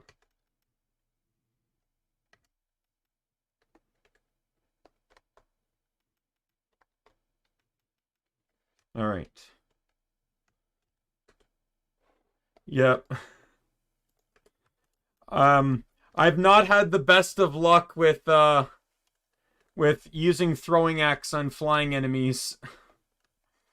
I basically I try to give it my fairest shot, and if I die a few times, then I just give myself the go ahead to use guns, because I want to play the game, and it's more or less about the challenge rather than like crucifying myself if I don't succeed. Oh no, I fired a shot, like it's not going to be the end of the world. I'm just doing this for fun. It's like, to me, it's kind of like if someone did a Pokemon Nuzlocke and then lost, but then just decided to continue the playthrough casually with the or just continued to finish the game through casually speaking. Like, that's the kind of way I see it. It's like, I'm not doing this to prove any points, just for fun. So, like, that's why I fired the shot at the rack to try and get, I just wanted it to attack me. And I might as well, because in my exercise counter, I get a +1 if I die, so...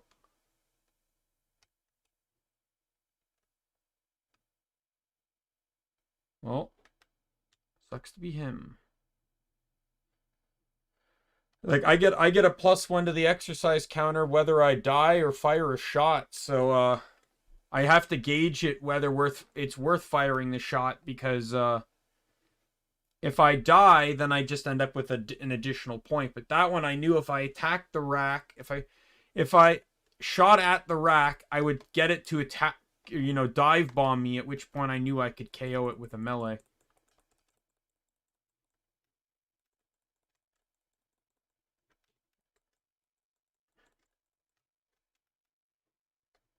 Is there another tailless scallion?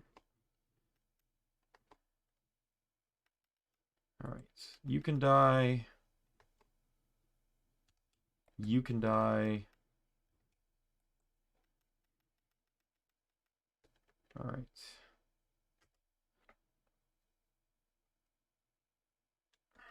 There's a fast travel here.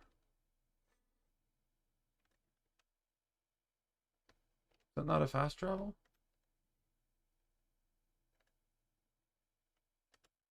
Apparently not.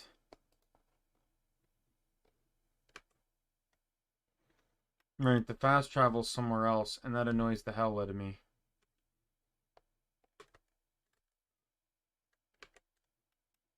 I just want to turn in my quests. Like, why does this DLC have to have the most inconvenient placement of its fast travel locations? There's armored.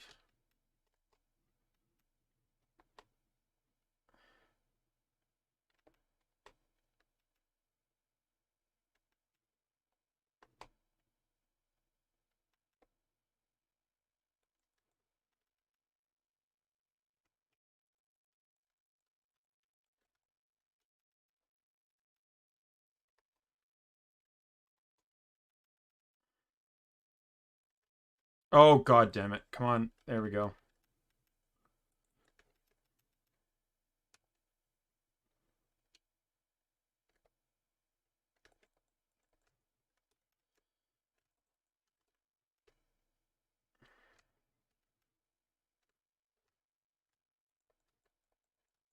Alright.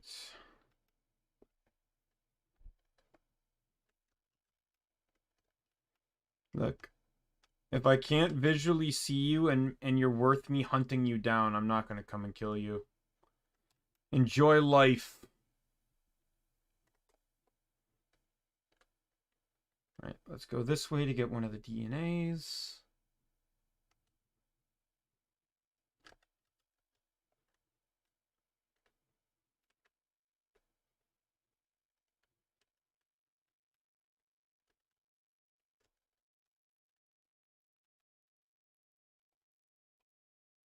Don't really know the purpose of that spot, but okay.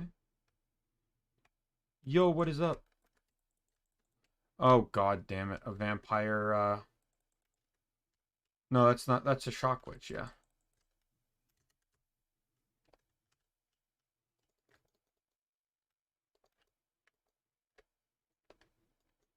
Yo, dude, you know, like, that power can end anytime. Thank you. Oh, right to the back of the skull. Ooh.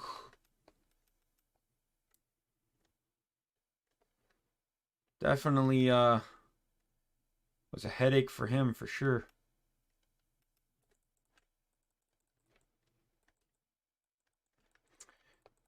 I'd say probably the worst part of Silence the Voices isn't necessarily... Like, yeah, getting hit is annoying, especially when you down yourself.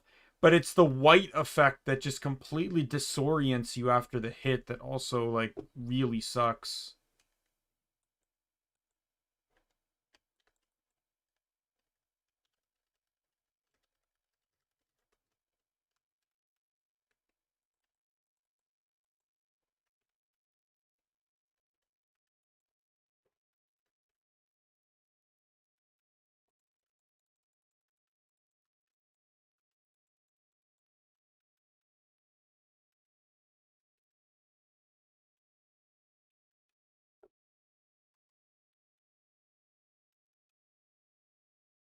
Alright, go to the next ones. And then after, I think after the third DNA safe is where I can pop the fast travel node and then turn in some quests. Okay, one's over this way.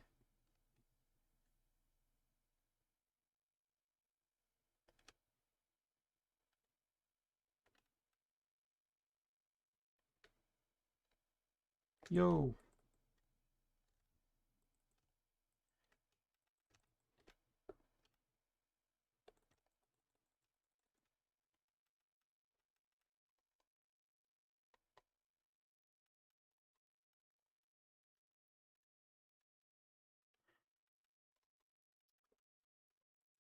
Can you... Look.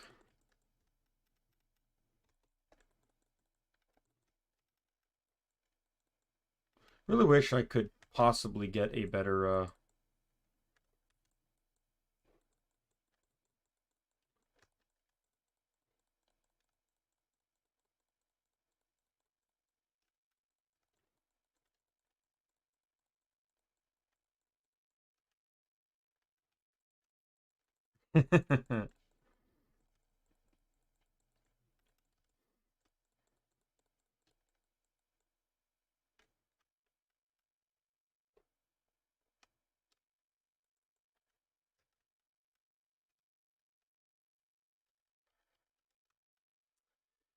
This DLC is entirely worth it for Nakayama.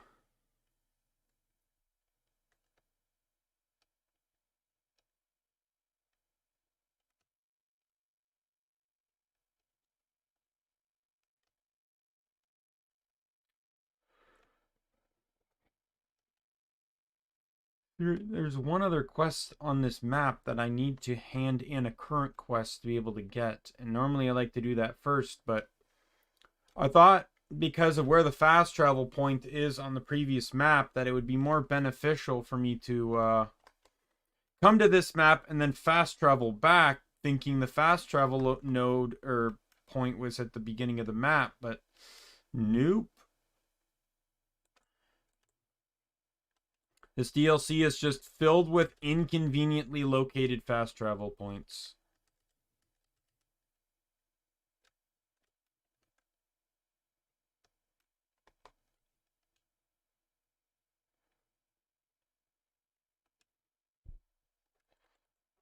Yeah, I'm downed.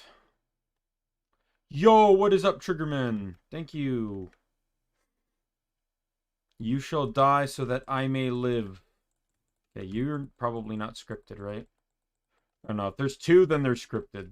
No way two badasses spawn together. Okay. Right up here.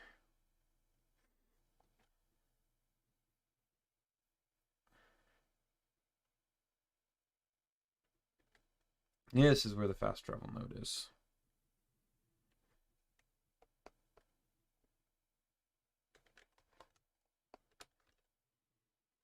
Oh, hello.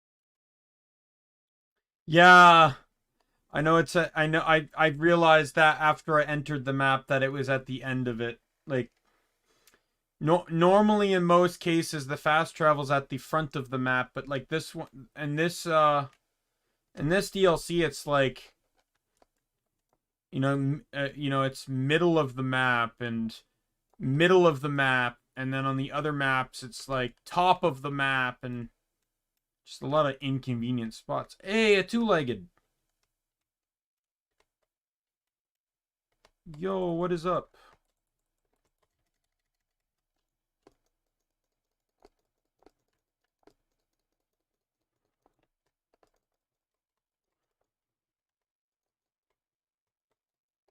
Got him.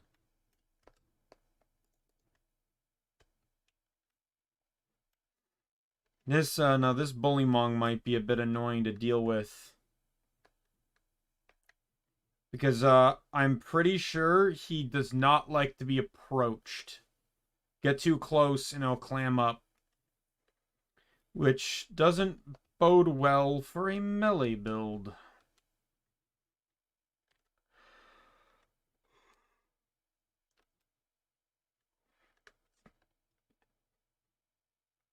Though we shall see. I wonder if I'll get the Rough Rider. Don't think I'm going to use it because I prefer to have the the roid damage, but...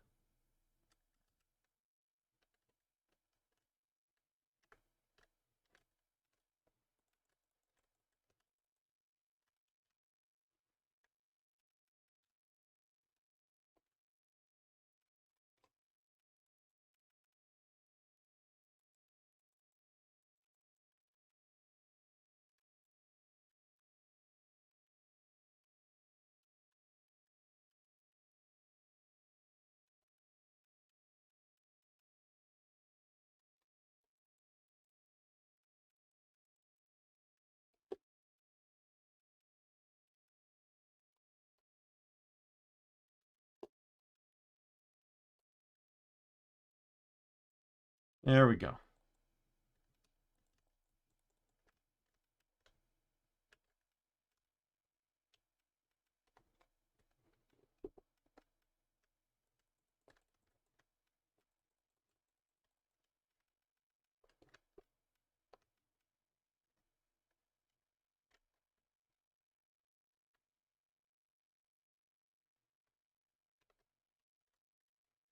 Put me into critical. Put me into critical. Let's go.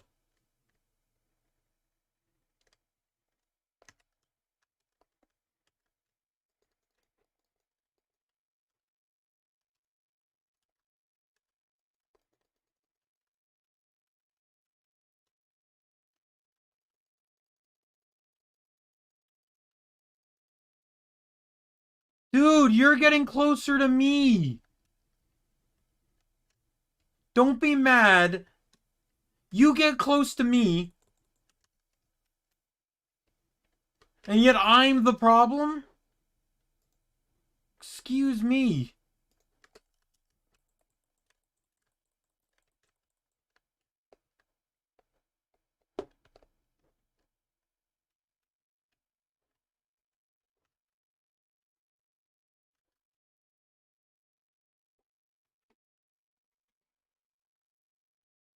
This message is irrelevant!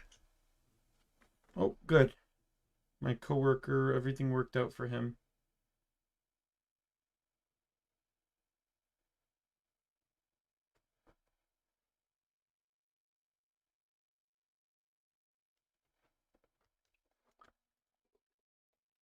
No, I don't think it's a spider. It's a bullymong. But it just doesn't like me to get close. Dude, stop. Thank you.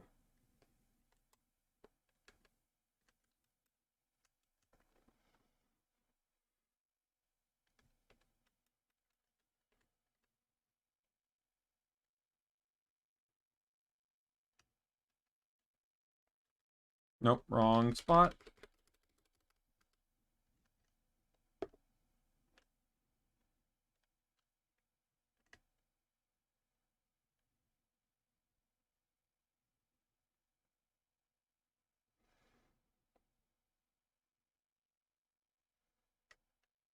Not only that, but this is also an annoying hub location. Yeah. Kind of hard to do, though, when you're on a melee-only challenge. This is also a really annoying hub building to have. Compared to all the other DLCs, because you can't ride a vehicle straight up to it. You have to get out of the vehicle and walk up, and that's also a tad bit annoying. I don't know, I'd still take this over any DLC from the first Borderlands. One fast travel point, and you only spawn into the game from fast travel points. So it's just awful.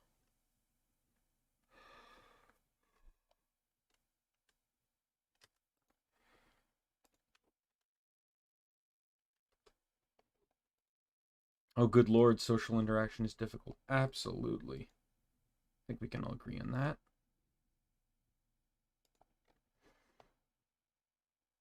I'll keep that.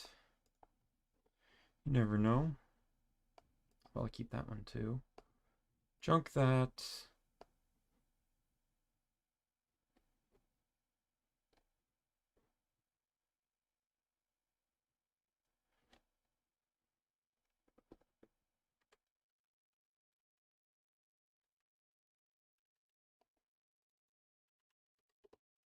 Alright, now time to go see Claptrap.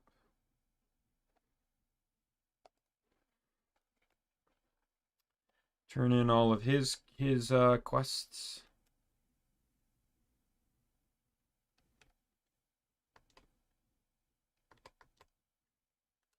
Yeah. I was wondering if I was gonna get it, but I didn't get it. And I'm not too worried about getting it.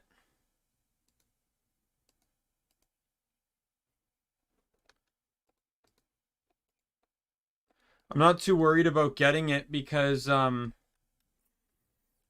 only have one DLC or two, basically two more DLCs, and then the 5 headhunters.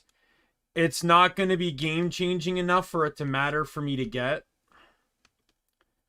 And I'd rather just have the bonus power on the melee that a Roid Shield gives. I've always been like that when I play melee Krieg. I'd prefer power over defense.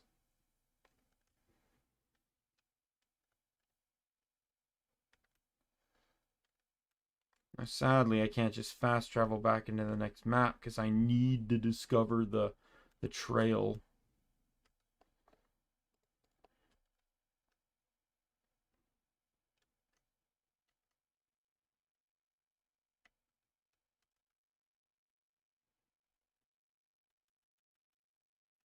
Yeah, most of the enemies all drop a unique type weapon, and I haven't gotten any of them dropped. I didn't get the I believe I know the Boric drops the I believe it's the Boric drops the pistol Rex. The Driftwalker Arizona, I believe its name is, drops the damned cowboy assault rifle. And I believe the rack that I just killed drops the sniper rifle. The elephant gun, I believe it's called. But I could have damn cowboy and elephant gun swapped. I don't even need to track the creature. The game just tells you where to find it. It's not tracking.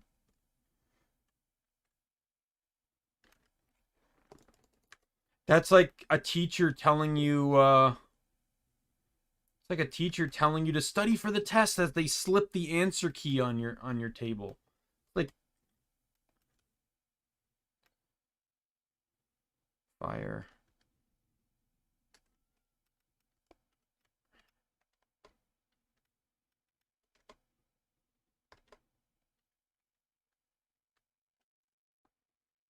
Oh god.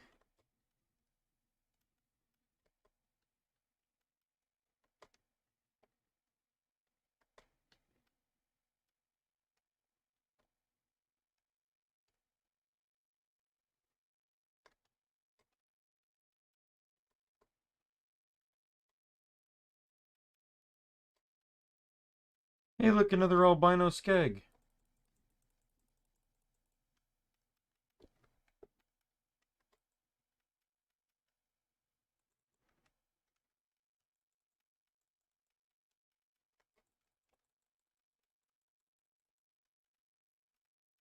Dribbles.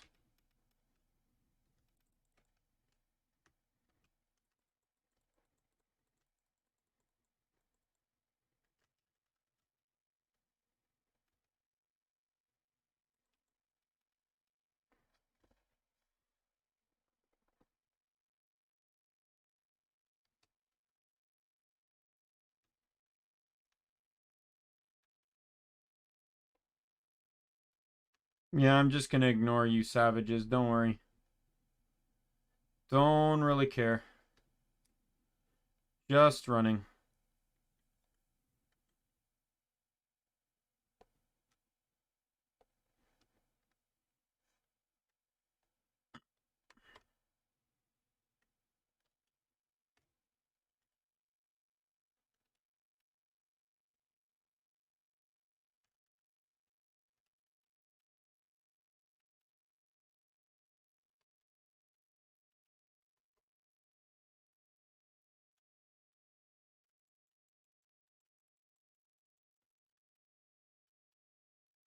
No need.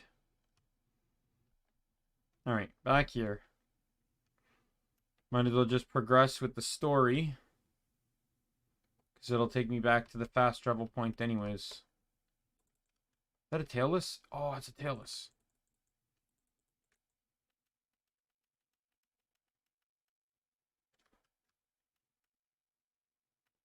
I'm actually kind of surprised on the luck I've had with the tailless ones.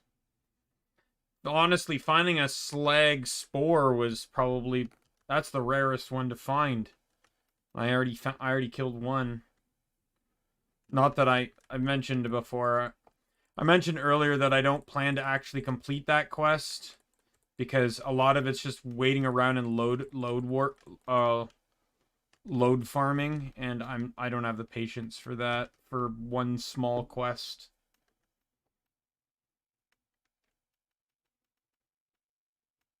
Okay.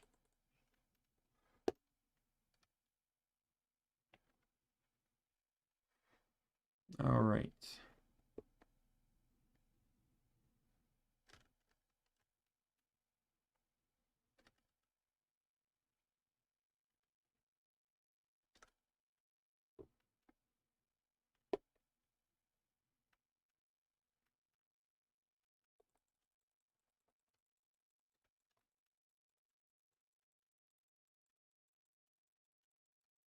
Can you please?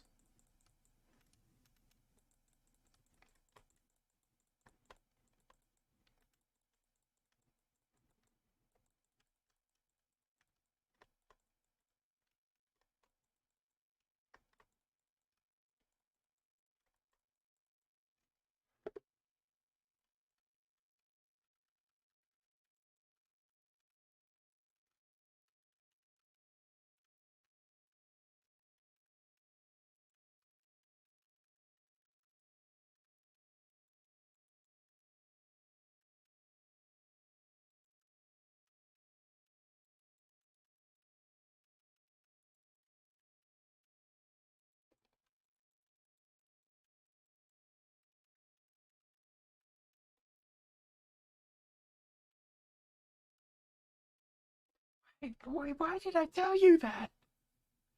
Yeah, a lot of the fights I've realized, especially in this DLC, are very situational because normally just fire the gun is an excellent strategy in this game. Um I've come to learn that there's actually sometimes a bit more to like that's I've in all honesty I'm loving that, you know. The fact that I've 3,000 hours. I hate you.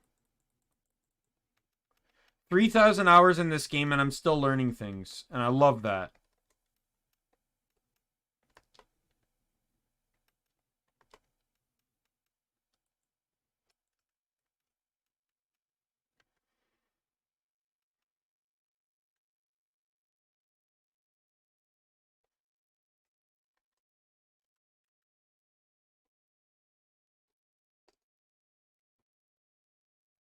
Ilya Grove.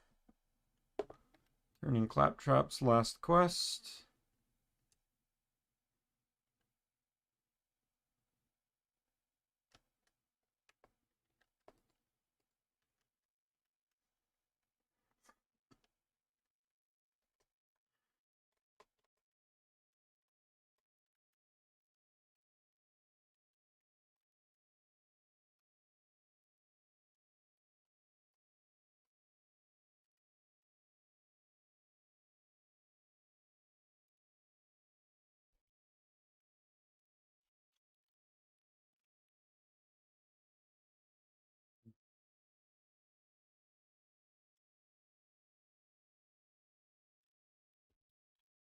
Springtime.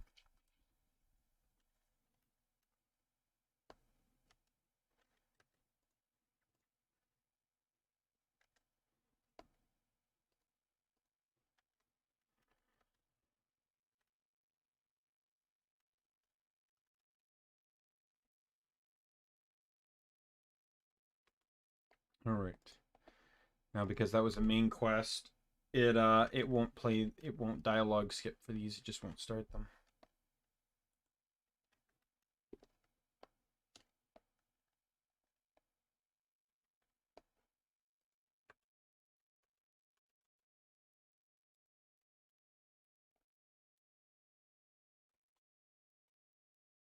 No. I think it's Bloodtail that gives... Yeah, Bloodtail gives you the damned cowboy. Elephant Gun is dropped by Arizona. Right.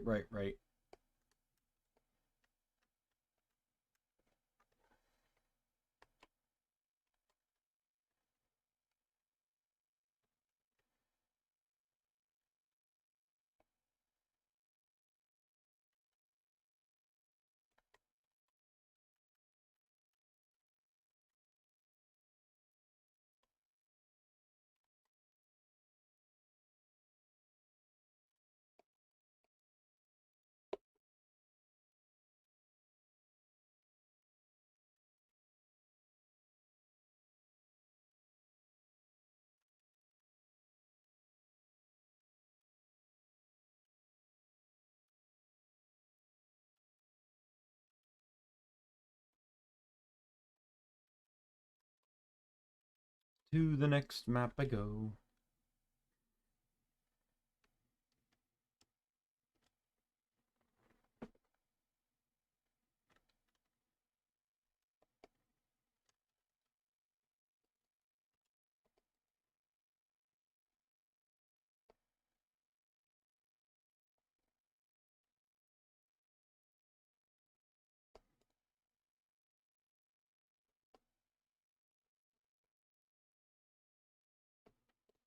I'm gonna get it. I'm gonna keep the slow hand, but I think I'm gonna get rid of anything else that's level 30. I don't think I need it anymore.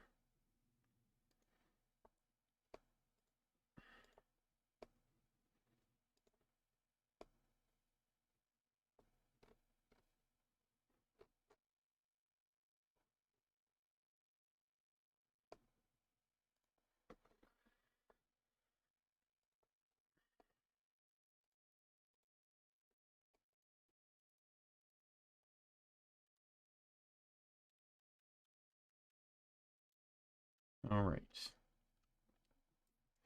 The last are on the last two side quests. You know what? I just realized something, and that this is my bad completely. Let's see, 5, 4, should be 9. 1, 2, 3, 4, 5, 6, 7, 8, 9. There we go. I think that should be correct on the amount of side quests I've done. I completely forgot I needed to be awarding 1 point for side quests.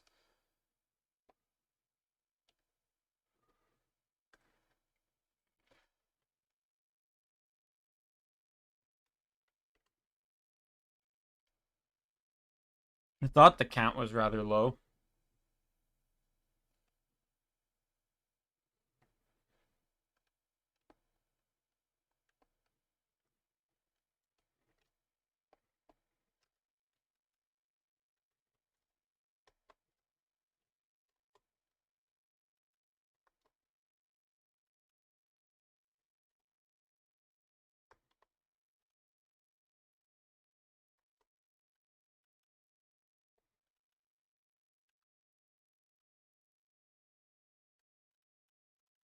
Nope, they all have tails, so there's nothing... No reason for me to stop and kill.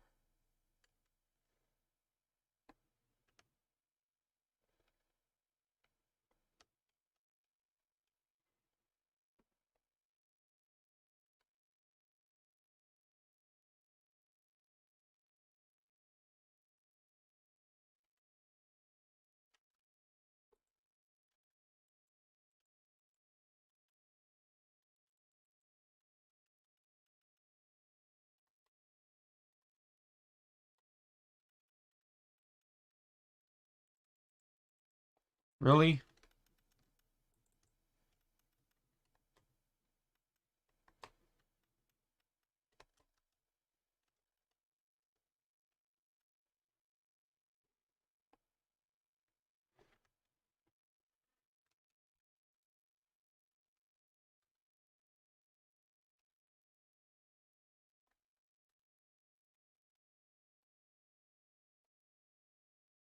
Alright, we'll see how this one goes.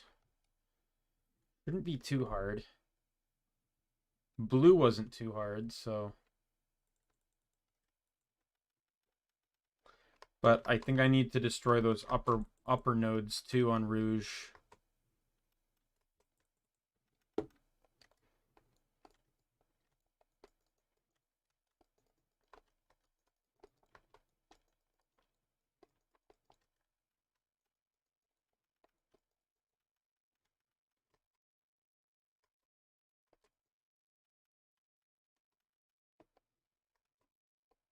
I hate you.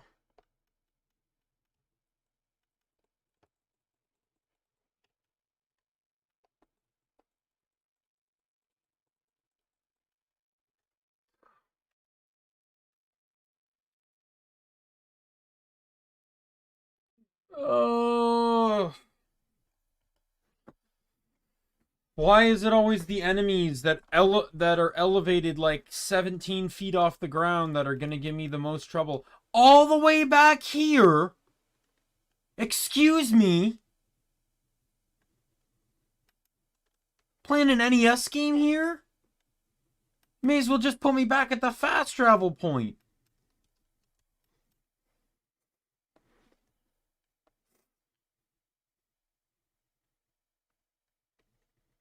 The enemy, he's already gonna respawn with all his health, and you gotta throw me all the way back here now?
Oh, come on! Stop it! Yep, that does nothing. I'm gonna have to use a gun. I can't reach the crystals on the top of his body. And,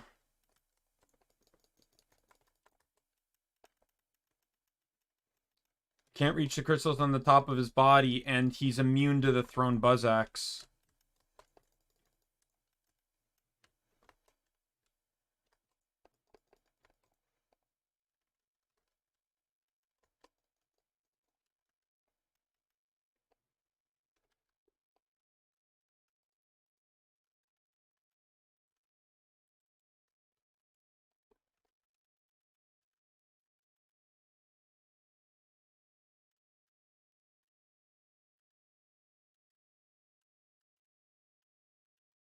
Oh, he dropped his unique. What unique does this guy drop? The Hydra! That's actually kind of disappointing. I don't like the Hydra. It's good. It's a good gun on like gauge, but it's just I feel like it's just generally an awful gun unless used at like absolute point blank. See what's in this chest before I keep running up the mountain.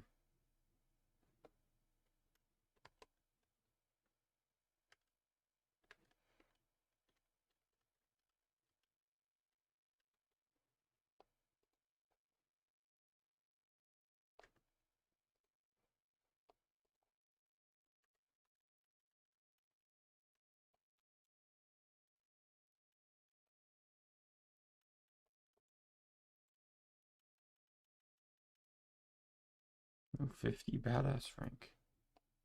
Yeah, that was pretty much guaranteed to be a token.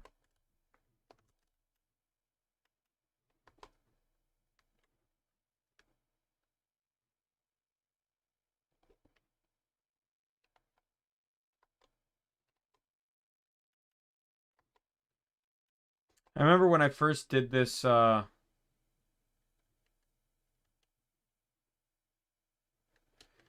quest, I didn't realize he spawned elite savages, and I just ran past them, made it to the end, couldn't figure out what to do, realized the quests wanted me back here, and I had to run all the way back here to kill the elite savages. I love his reaction after this. Probably my favorite some of my favorite dialogue from Nakayama.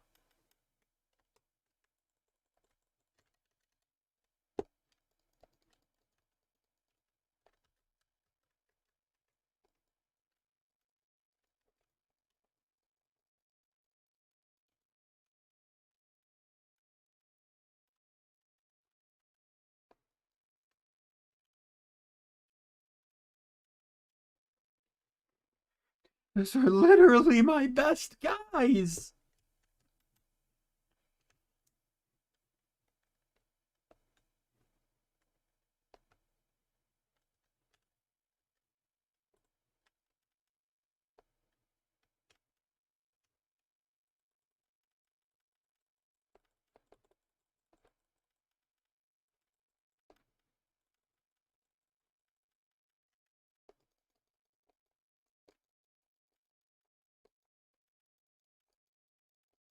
Got him. And he dropped the damn cowboy. I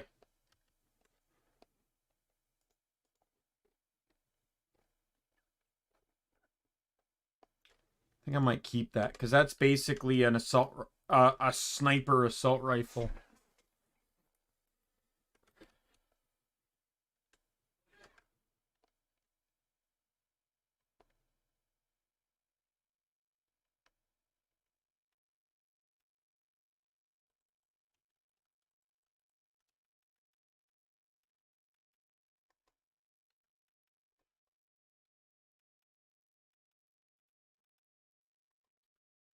So now all side quests are done. It is just time to book it to Nakayama. Thank you. Yeah.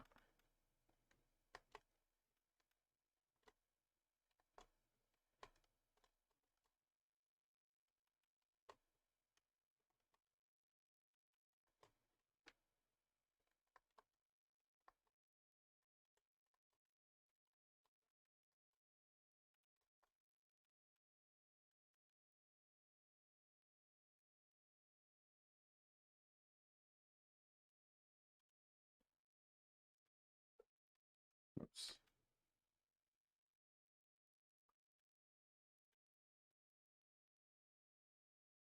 Okay, don't want to go right. Or left, I mean. Left takes me to where the uh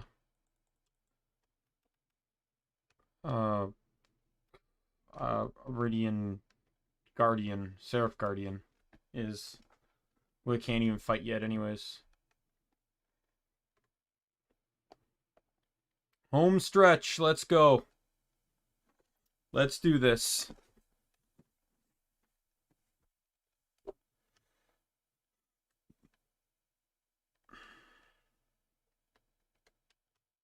Yeah, this one I need to use my gun for.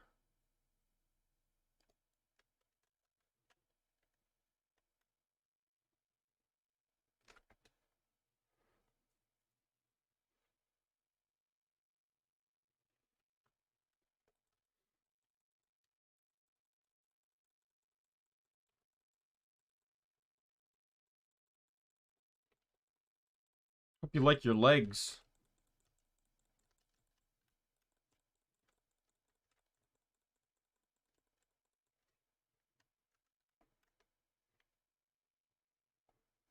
There is a little cop out at the end of this though. That is a little annoying to me. They could have extended this DLC by just a wee bit. But instead they kind of chose this cop out.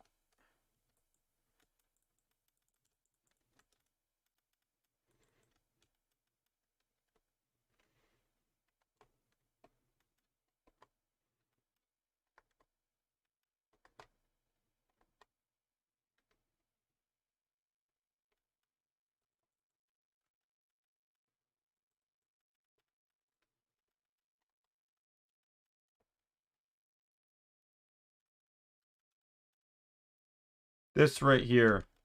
Claptrap just telling you the code. A little upsetting to me. I think it would have been kind of cooler if you had to hunt down the code.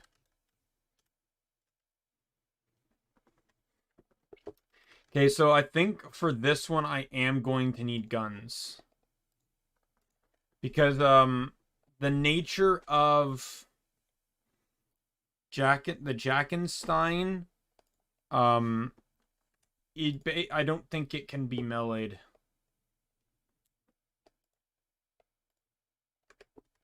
So I'll try running this stuff. I expect to die quite a few times.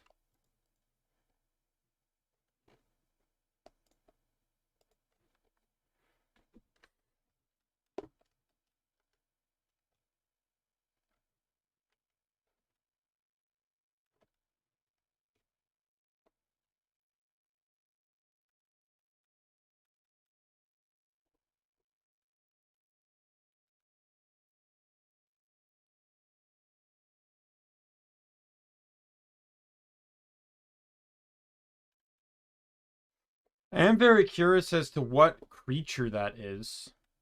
Like that he infused with Jack's DNA. Is it a type of Bullymong? Has a very Bullymong-like moveset, but its other Bullymong arms are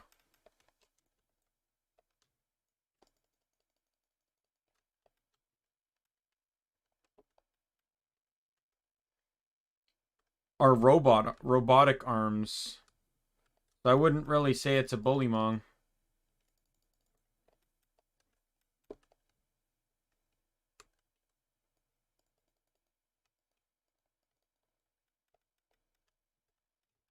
Oh my god, I'm getting gun challenges. Didn't think the day would ever come.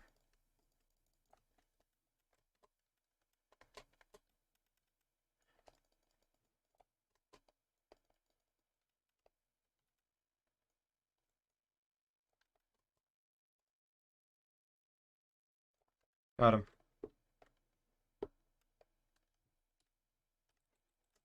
I hate you. I hate you.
Got him.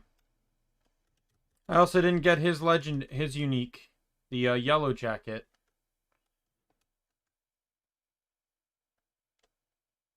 Yeah, I had to use guns on that one. The nature of the boss fight wouldn't have allowed me to use melee. Might have been able to use melee on his chest, but I couldn't have used it on the cores on his back.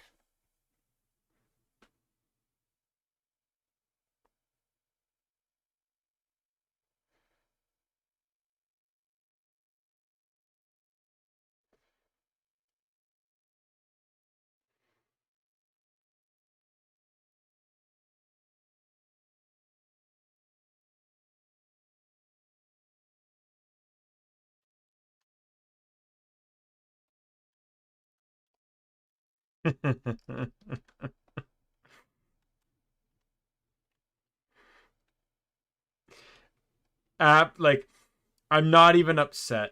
Like you can't even be upset. And this is the first DLC that didn't have any ending credit dialogue.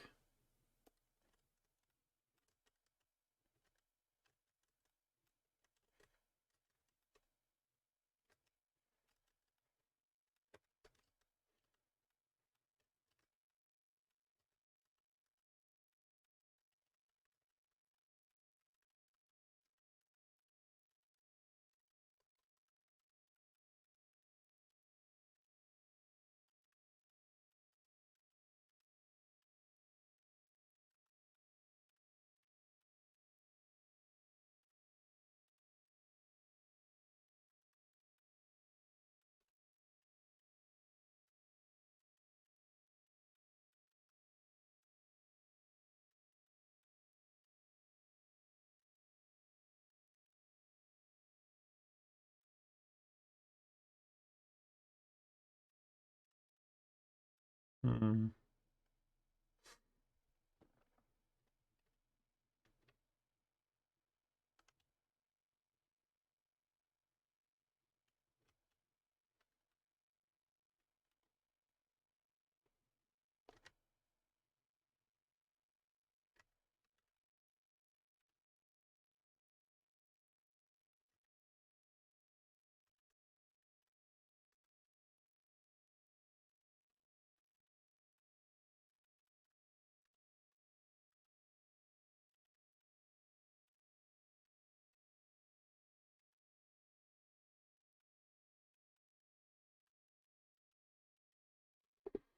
All right, let's okay,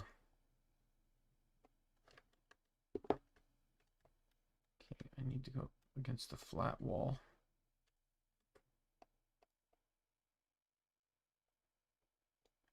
There we go.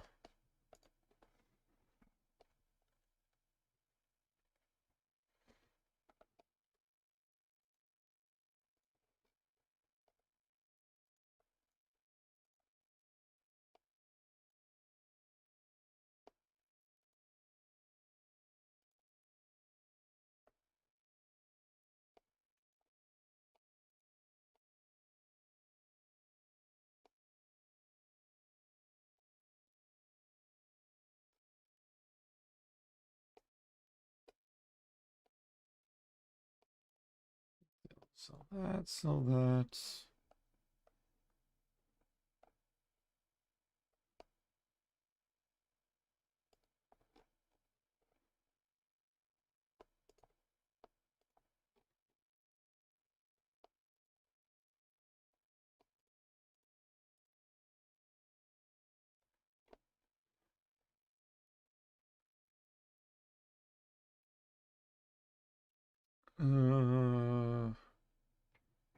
I can pick up 4 more things to sell too.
All right, hopefully that'll be fine.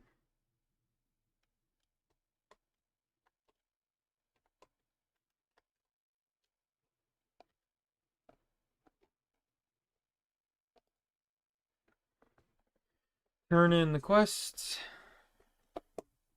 And then I'll probably take a quick bathroom break, and then I'll move on to the Tina DLC.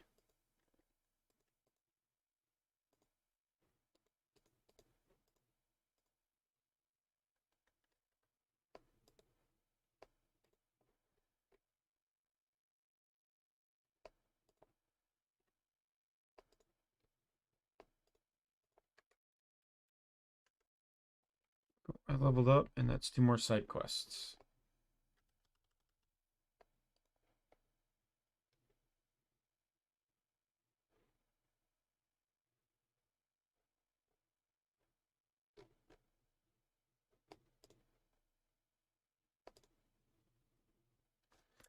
Welcome back, Simran. No problem, no problem. You arrived just in time to have seen me complete this DLC. I just killed the last boss.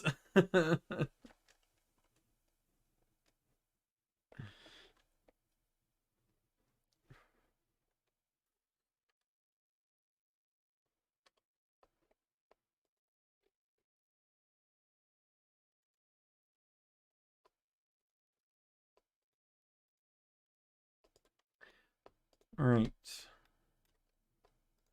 So let's F that. Okay. So I will be right back. I'm just going to take a small bathroom break. Turn that on. And then when I come back, we'll move on to the Tiny Tina DLC. All right? Just be right back, everyone.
All right, I'm back. Sorry about that.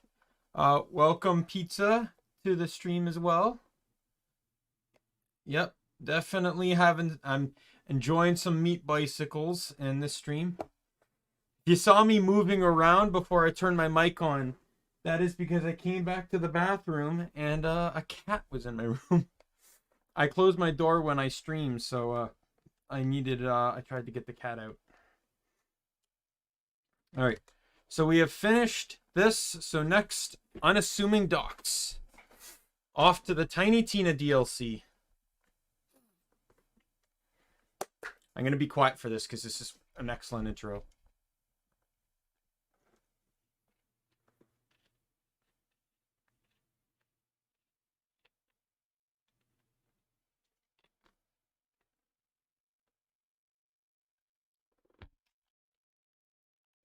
Oh my god. I'm so stupid. Here, I hope some of you enjoy the game audio now that I've actually turned it on.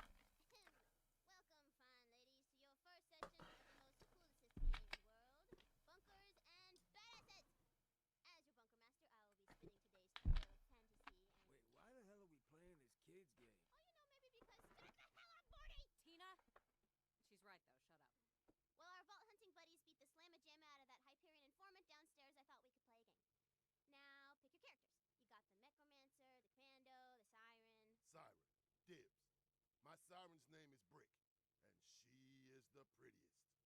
Tina, why don't we just start now and figure that out later? Come on, girl. You know we gotta wait for Roland before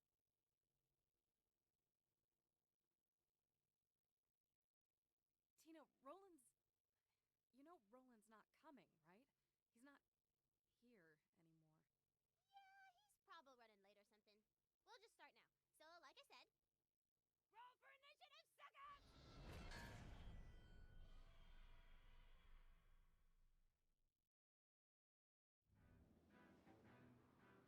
You arrive at the docks of Flame Rock Refuge. I'm actually really upset.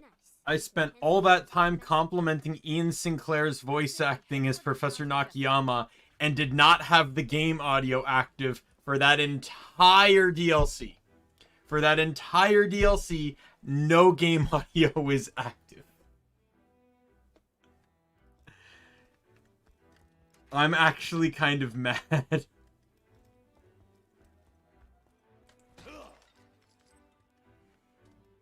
Make sure I put that in the comment, a pinned comment when I'm It's a lovely day in Flame Rock Refuge, a far cry from... Wait, didn't you just say the sorcerer messed up the town? Why would things be lovely? Whoops. What I meant to say is, it's eternal night, and you hear spooky music, and the whole area kind of smells like butts and dead people. Suddenly you're attacked by a horde of skellymans. They start shooting at you. This is where I thrive. Enemies that have a weakness to melee.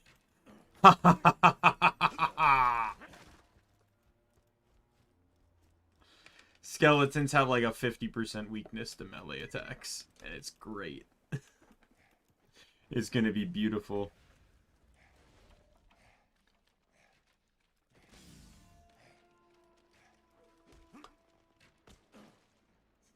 Confusion!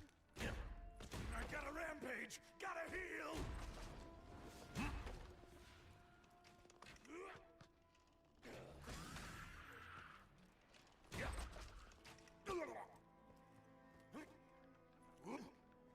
No!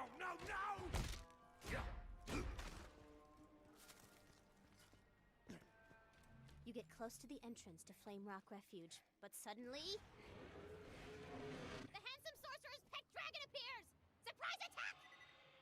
Oh, I wanna smack it. You try to attack the dragon, but your attacks do nothing! The dragon attacks and... critical hit! Great. Are we done now? Tina, you can't start your campaign with a boss fight players can't win. Touche. Okay, everybody back up! I'm never sorry! I wanted to kill something. Okay, how about a new boss? He's a skeleton, and his name is Mr. Bony Pants Guy? I'll show you what badass is! Look at that pungent kill stick. Does that work? Kill the little man! Let me loose! Oh my god. What the hell? That's a 1 in 32. Getting a 1 in 32 chance of hitting myself 3 times in a row. A 1 in 32.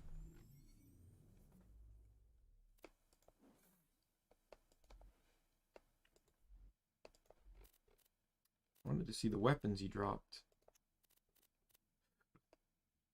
Okay, well,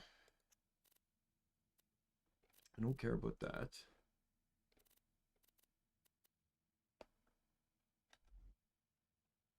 Absolutely not. It's entirely weaker than the one I have.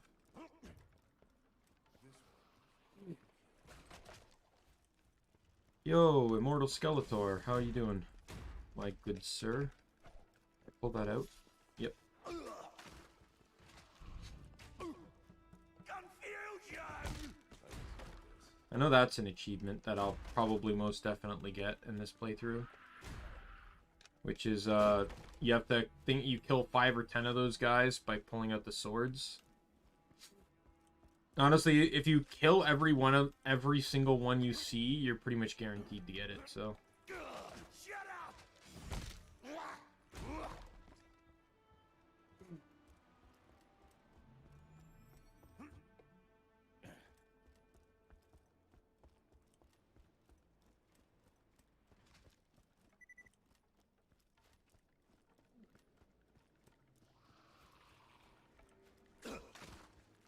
You can't control me! Yeah, the standalone version of this that they recently released is actually pretty nice. It's, it's the same game except every level you get 2 points you get 2 skill points instead of 1, which is really nice. And then they took some of the quests from the main game and established them inside the DLC. Like the Bane and stuff. It's actually kind of cool.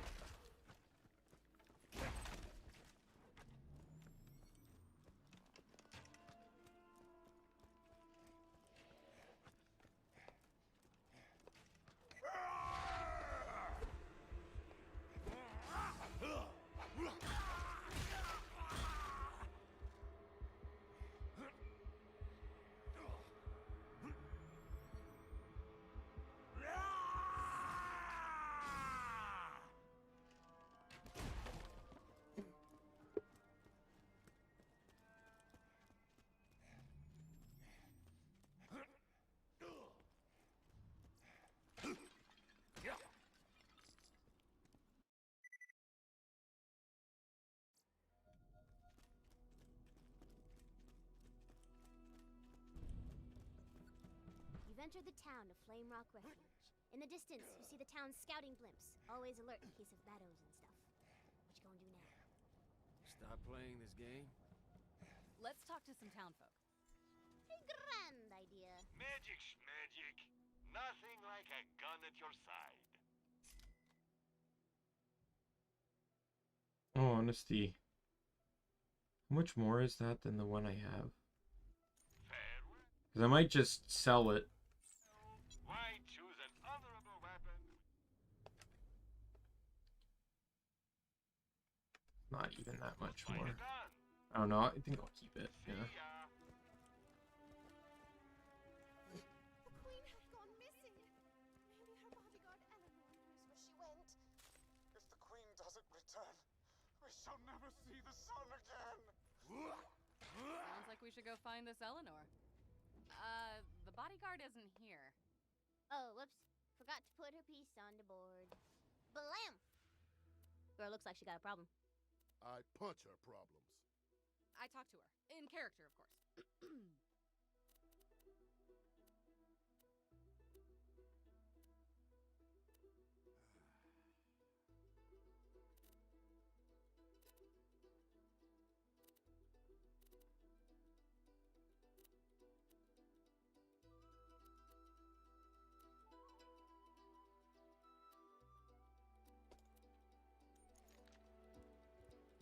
I'll crack your mind and beat your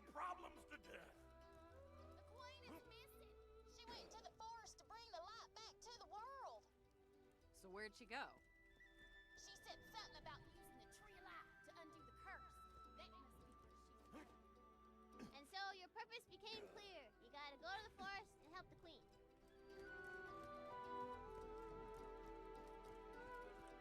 Excellent part coming up soon. In just a moment here. Technically allowed in the forest since the world went dark, but the gatekeeper's a real pushover. Just tell him I sent you.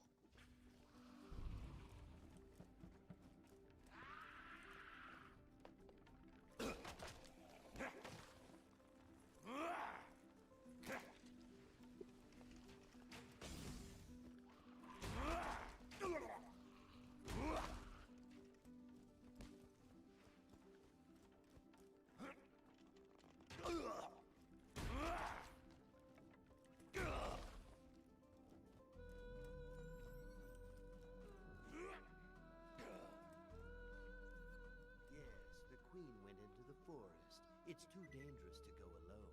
I shall accompany you. Just 1 second. Whoop, time out. I gotta take this. This Tina. It's Mr. Torg! Tina! Put me in the game! Okay, the gatekeeper is now Mr. Torg. So I'm a gatekeeper, huh?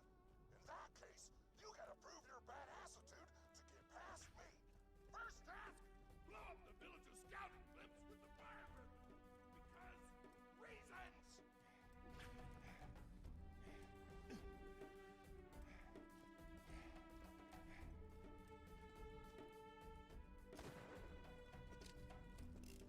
Oh, did I miss?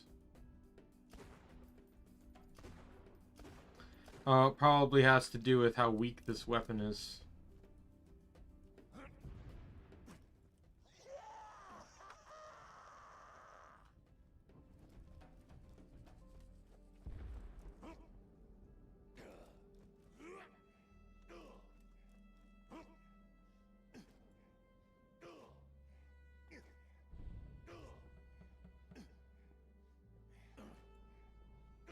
I honestly think Mr. Torg could have, you know, so he has another quest later where that's very MMO related. I think it would have been really cool if they had a sequel to that quest where, all right, enjoy your night, Simran. Thanks for stopping by again. But they could,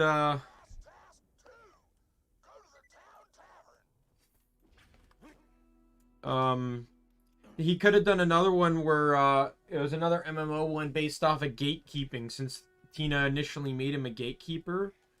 And you know, for those that don't know, gatekeeping is the process of someone determining who's allowed to do what based off of incredibly arbitrary reasons. The bar owner has a problem. Talk to her. Hey, baby. I'm hungry Hey, like a adventurer. vault It's monster. closing time, but these idiots can't take a hint. Could you throw them out for me? And don't be afraid to get rough. Thanks, sugar. Oh, come on. I'm sorry. I'll never say nothing douchey again, I promise. Bitch! That is unacceptable! Chase him down! Punch him so hard he explodes! Tina, this makes no sense. Torg is ruining your campaign. I'm having fun. I'm having fun. Has enough to survive the forest.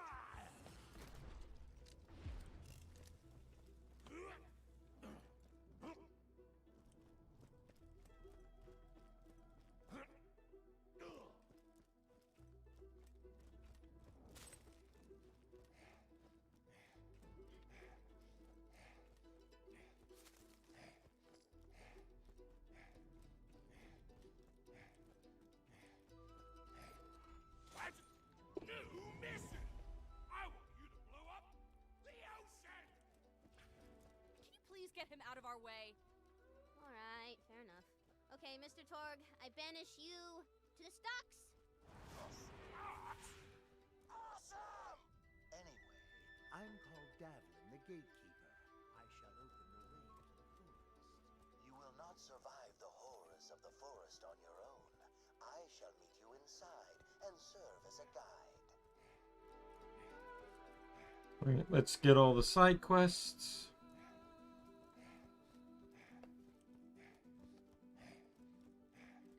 I don't necessarily expect to complete this DLC tonight because it's much longer than the other 3.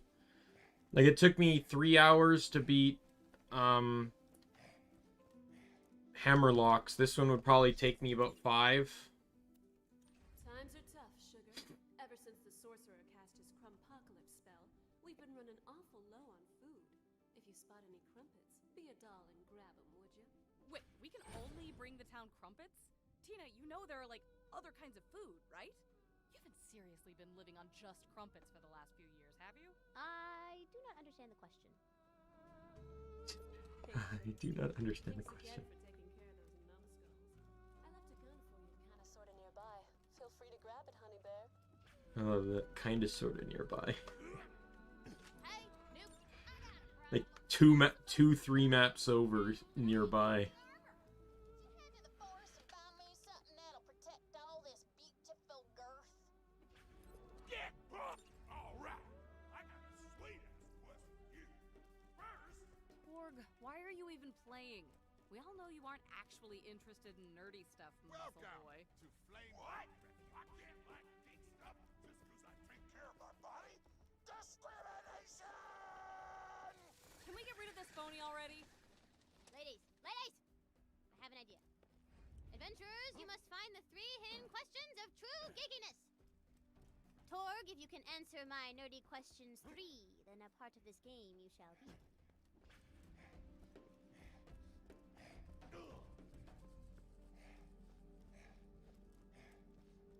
I'll go get. I'm just fetching the crumpet that's over here.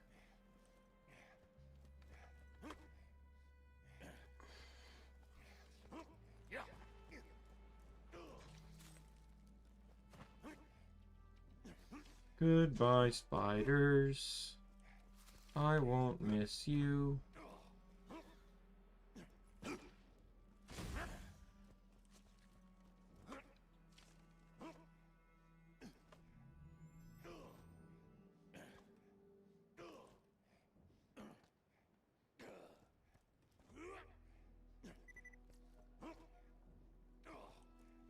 Magic! Am I right? The hell? She's leaning on him. Weird.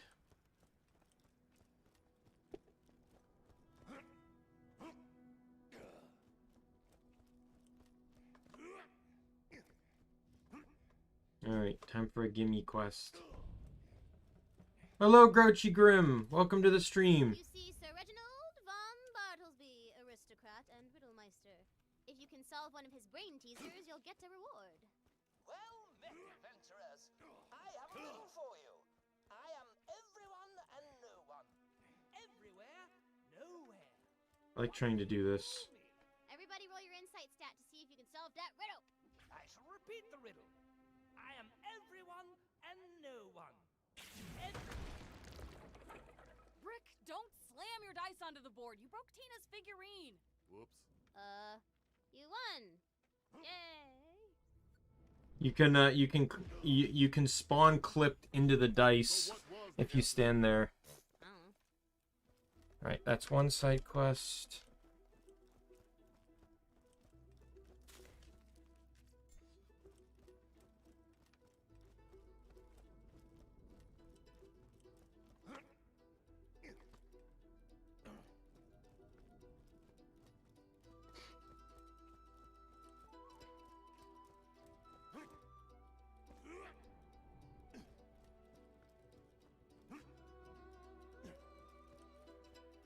You guys are being super exclusionary. What is a crumpet anyway? It is a griddle cake made from flour and yeast, traditionally eaten with butter. All I ever ate, son. Ever? Seriously? You should literally be dead. No, dog. I gotta live forever.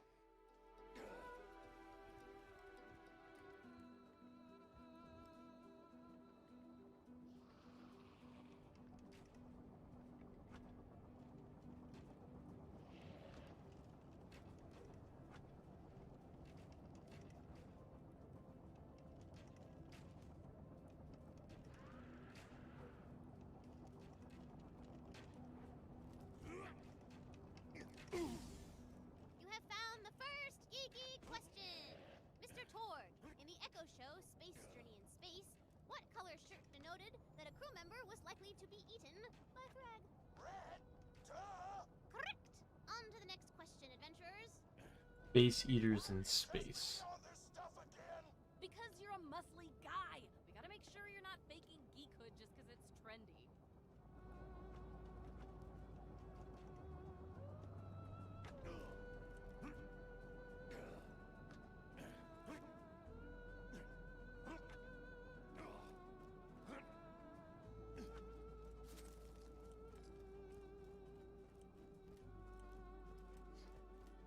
And then I gotta go back to the last map to get the crumpets from there, and then we'll move on into the forest.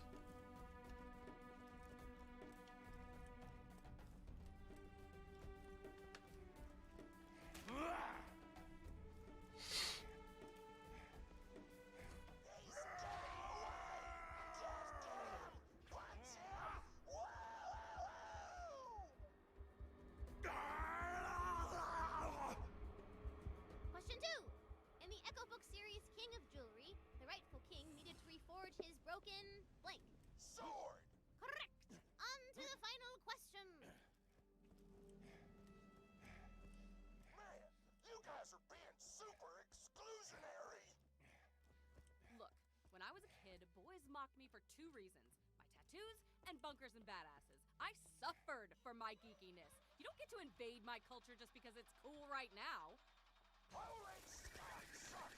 Repressed anger much? Last question.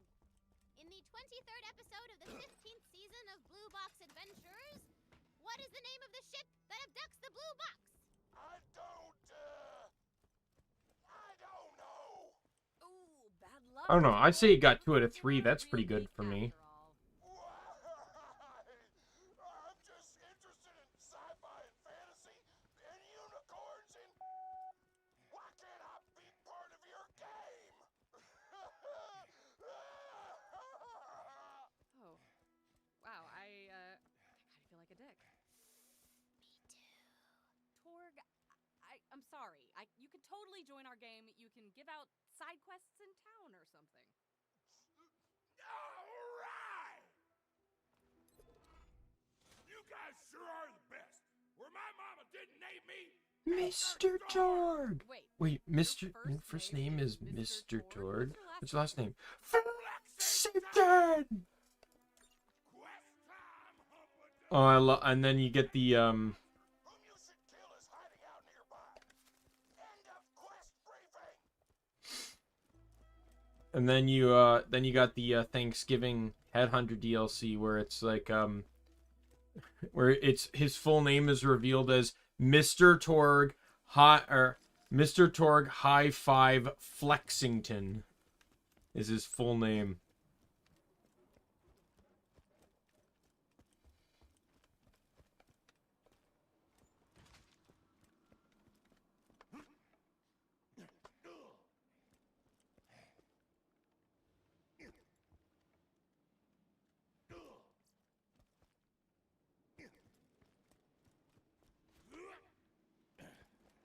Most of the enemies are probably still dead from when I slaughtered them all earlier, but a badass is going to spawn down here. Come to me, rat sponge.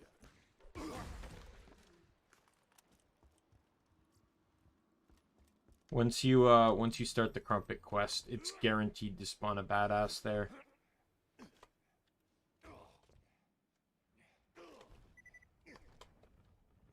100% of the time. Alright, I'm gonna try and run past these because I don't know how well I don't know. Rock Golem shouldn't be that hard to fight. You can die. You can die. You can die. You die. Thank you. Another one will come out because they come in waves.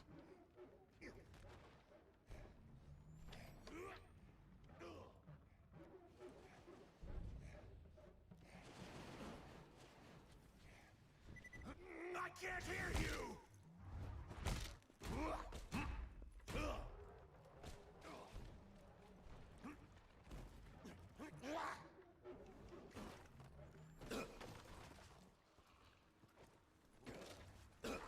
Yeah, in the standalone version of this DLC, over here, they have one of the NPCs for the Bane quest. Oh, Cult of the Vault. Let me loose!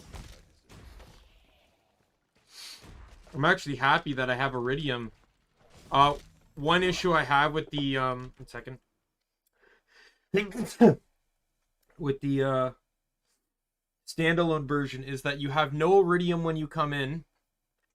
And it seemed to take almost forever to drop any, much less any Iridium that had a value, like, you know, a decent amount of Iridium that made it worth it. Plus, Iridium is still needed to buy, like, ammo pouch upgrades and stuff. So, oh God.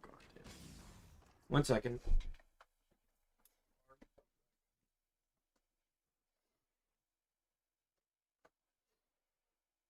Nosebleed.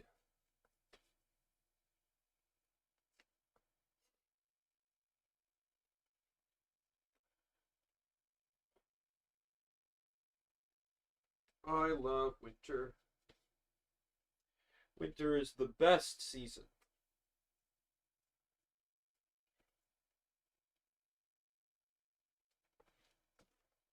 Filled with sinus infections and nosebleeds. Alright, back to the game. Where's the crumpet again? I think it's over here, right? Tina, you're 13 years old. Maybe you should consider eating something other than crumpets. I brought food for lunch. You could... Oh God, what is that? It's a salad. Why is it green? It looks like the devil! Just calm down. It's staring at me.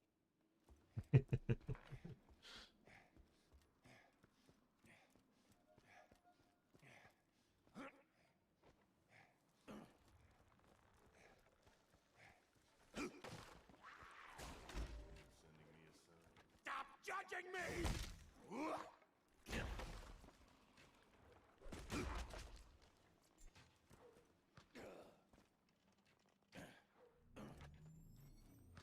Yeah, there's an achievement on the,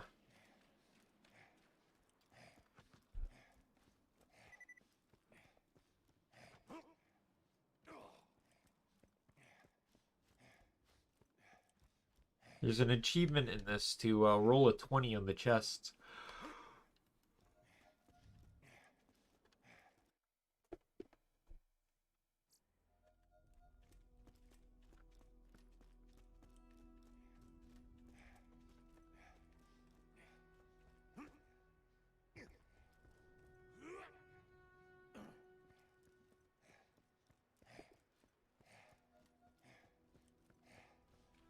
I like you. You're all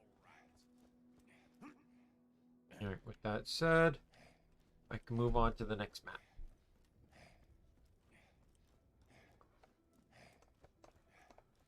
So I think I've come down to the conclusion of what game I'm going to play next. Shadow Warriors 3 is coming out, and I never actually finished the first one.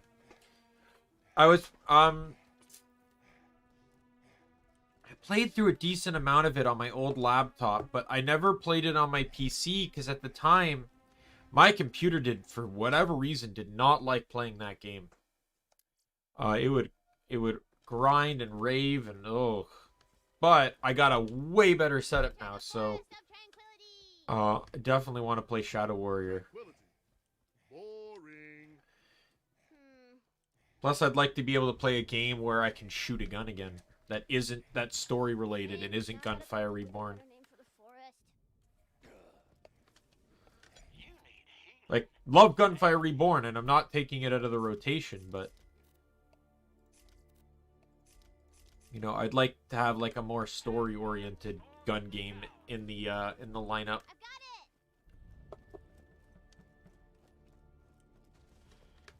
Damn! I knew I shouldn't have trusted you.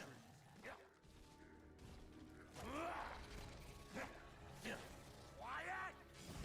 Shut!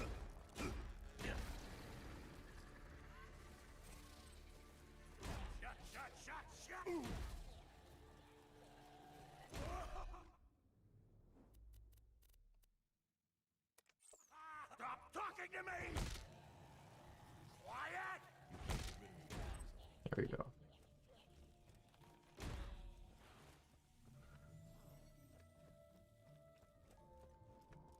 You find a jewel on the ground. Maybe the queen left it to mark her trail. Then we should follow the jewels. They'll lead us right to it. Yeah, what Big Lily Style said. Just stick to the main road and you'll be ace.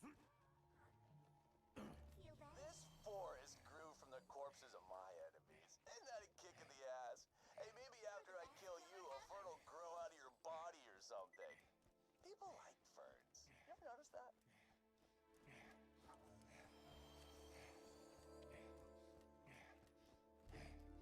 Where you going?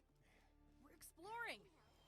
You may not want to do that. They only balance the combat on the main path and... Oh no. Wait.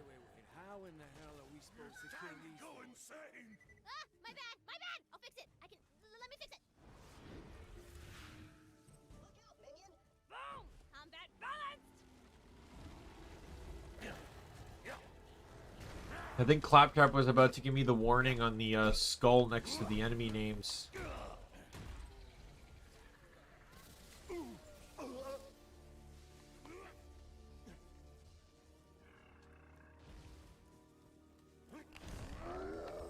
Here's where the Lush used to forge their armor before the sorcerer turned them all into skeletons. They ought to have something in my size right here.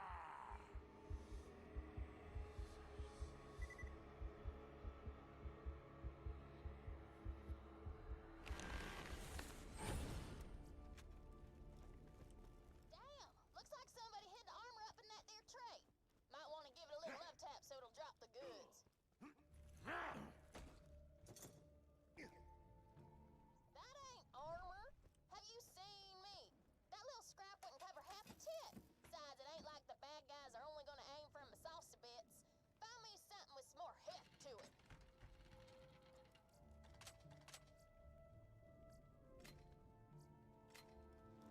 Now that's what we're talking about. Bulky, protective, and 100% badass. You got a choice, my hose. Do you bring Ellie the bulky armor, or do you grab the more boobalicious metal bikini for her? You wanted the skimpy suit, huh? I guess I could make an eye patch out of it, or something. I picked that just for shits and giggles, really.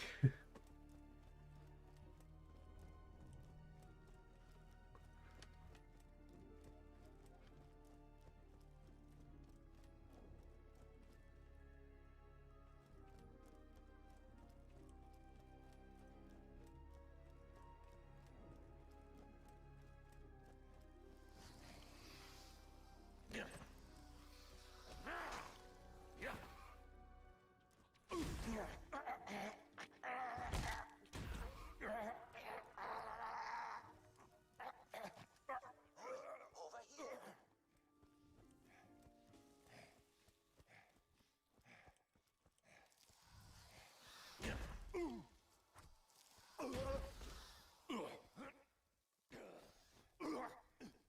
I'll have to fire my gun again.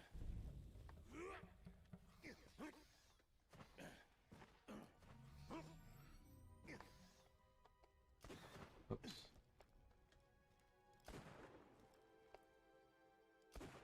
There we go. You know, you should do me a favor. Eat some salad. No! Morty, hold her arms. Brick, keep her mouth open. No! You food fascists! You can't... Don't let her bite you too hard, Brick. She gets a taste for blood, we're gonna have problems.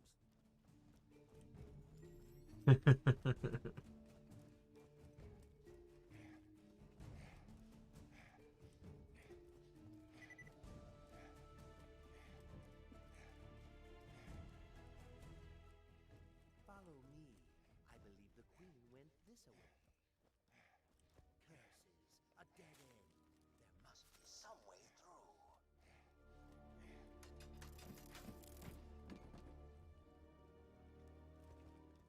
This is orcish writing. It says you need to bathe the artifacts in the Juices of blah blah blah. Whatever. Looks like you just need to collect some blood fruit. What the hell? What's a blood fruit? It's a squishy thing that grows on the trees over here.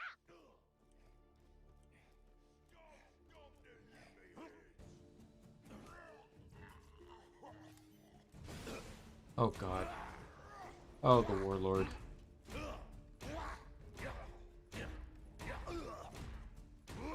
Thank you.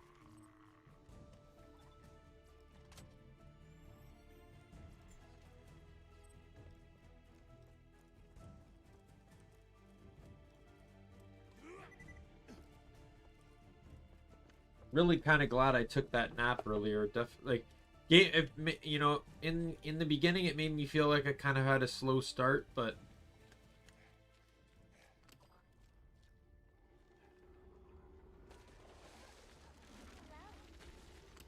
Whoa, you didn't say the blood fruit grew on the tree ants. I can't hear you! Think you're cool enough to grab the fruit without killing the tree first?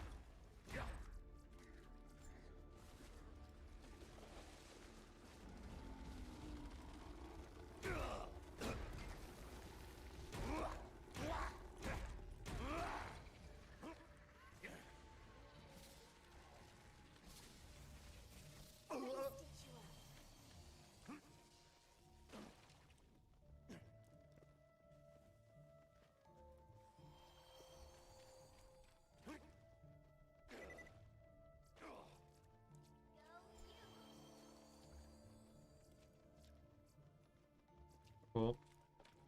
Can't pick him up. I'm not gonna juggle my inventory for it.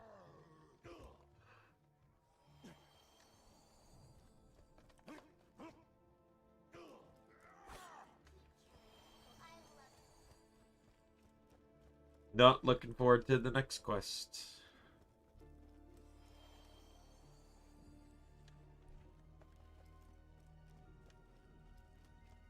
I completed those tutorial quest, right? Good. Now smear it on the artifacts.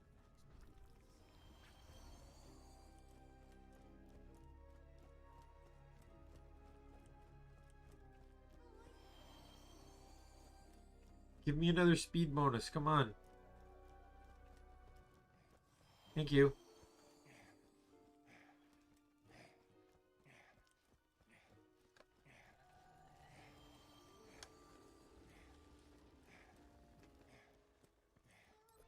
Hey man, the forest needs your help or whatever. Some nearby orcs chopped down a bunch of trees for a lumber yard. Plant this sapling in the middle of their camp, alright? Once you plant that sapling, protect it until it can grow into its full size. And then it'll wreak its vengeance on the orcs for defying Mother Nature.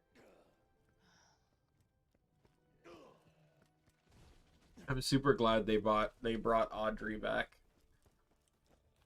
But I'm pretty sure it's not really that much work for her because I'm almost 90% sure that the voice actress for Audrey is also Ellie's voice actress.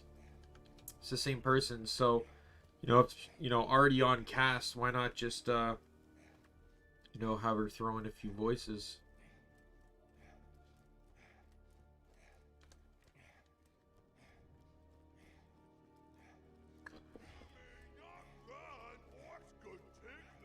You're near the camp. Just plant that sapling. Now protect the sapling until it can grow to its full size. Confusion!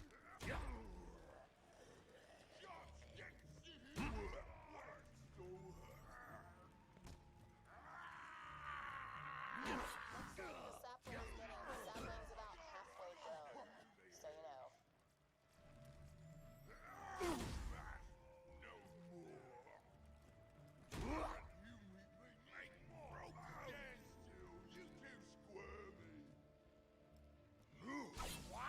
They're picking up the sapling. You're almost done guarding that stupid thing.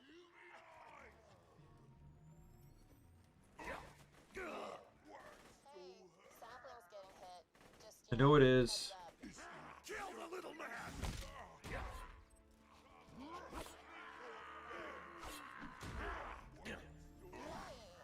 Sapling's all grown up. Alright, here we go. Here comes the problem. Yep. Because I have this trait, Feel the Rampage, the attacks of this NPC are going to hurt me. Only NPC in the game that has this effect that I'm aware of.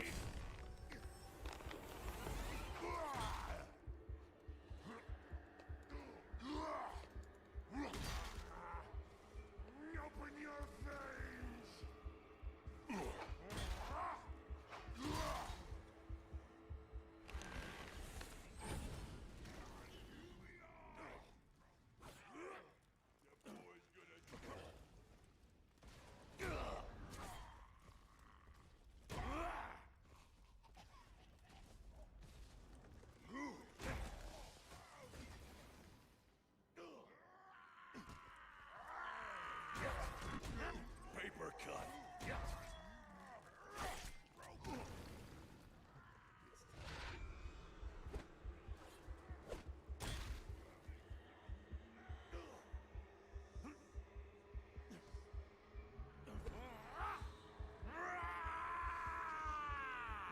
Get out, get out, get out!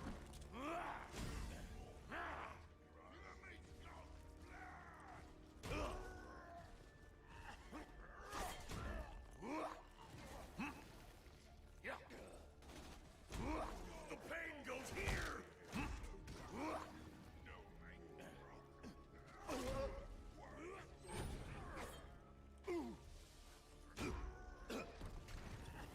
Like, if I can just really, like, keep the tree safe. The more houses it takes down, the less orcs I have to worry about.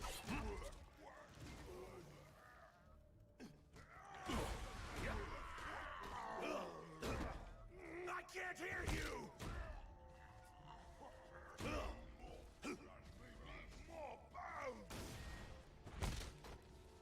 Stop talking to me!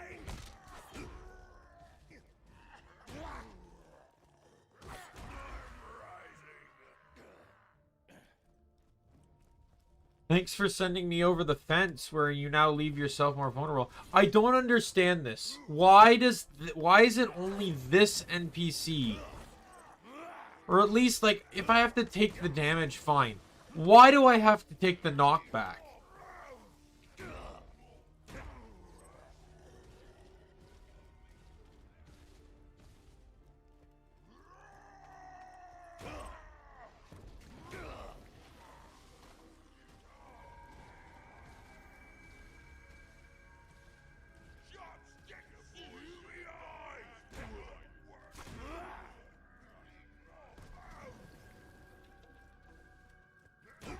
So they're only going to be coming out of here now.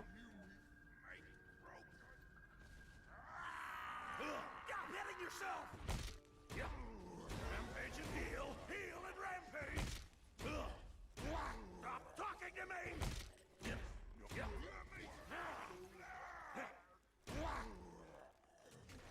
Snap, snap, talk! Shut up! The pain goes here! Hey, you did it! Now you can truly paint with the wind's colors. They make us sing like that, like once a week. Come back now. Alright. Another side quest in the bag, and that's probably the most annoying side quest in the entire game for my build, so. Because even with a gun, it can be tricky because the tree can just throw you around.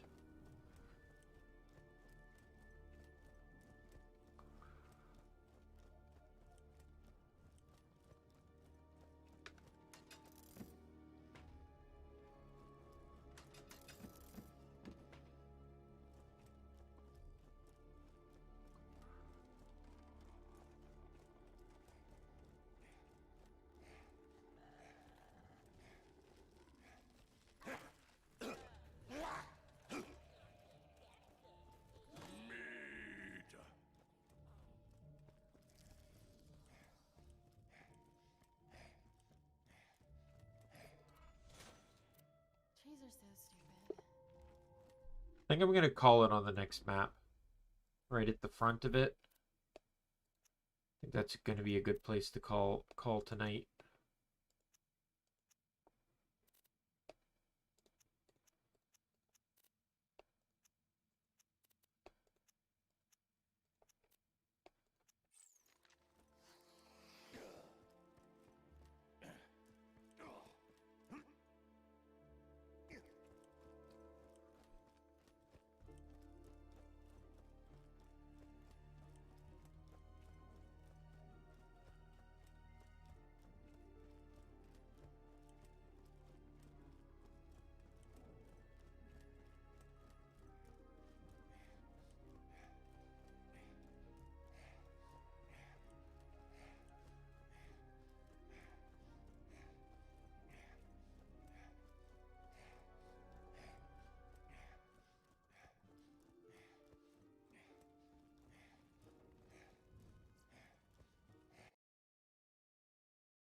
Morty, you look different.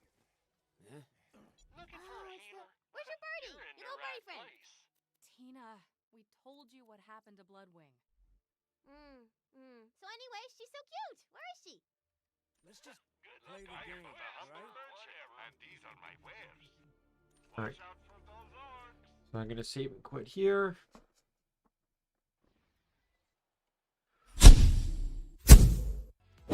We're back to here. Alright. So that's it. We got through the Hammerlock DLC.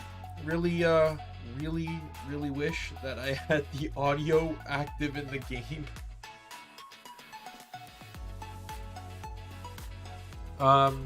Yeah, so tomorrow 1 p.m.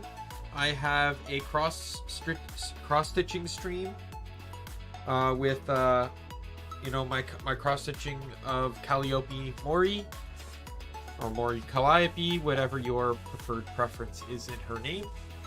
Hopefully I can get I really want to get more than just like a mini quadrant and a half done. Like, it's daunting, I know for sure, but I really don't want to be spending a year on this thing, so I really want to try and push to at least maybe get like the half quadrant done or something. So we'll definitely work really hard on that one. Beyond that, I don't really think I have anything else to say. So thanks for stopping by. This is Daimien Kamiya, your Omni King. I will see everyone later. Bye.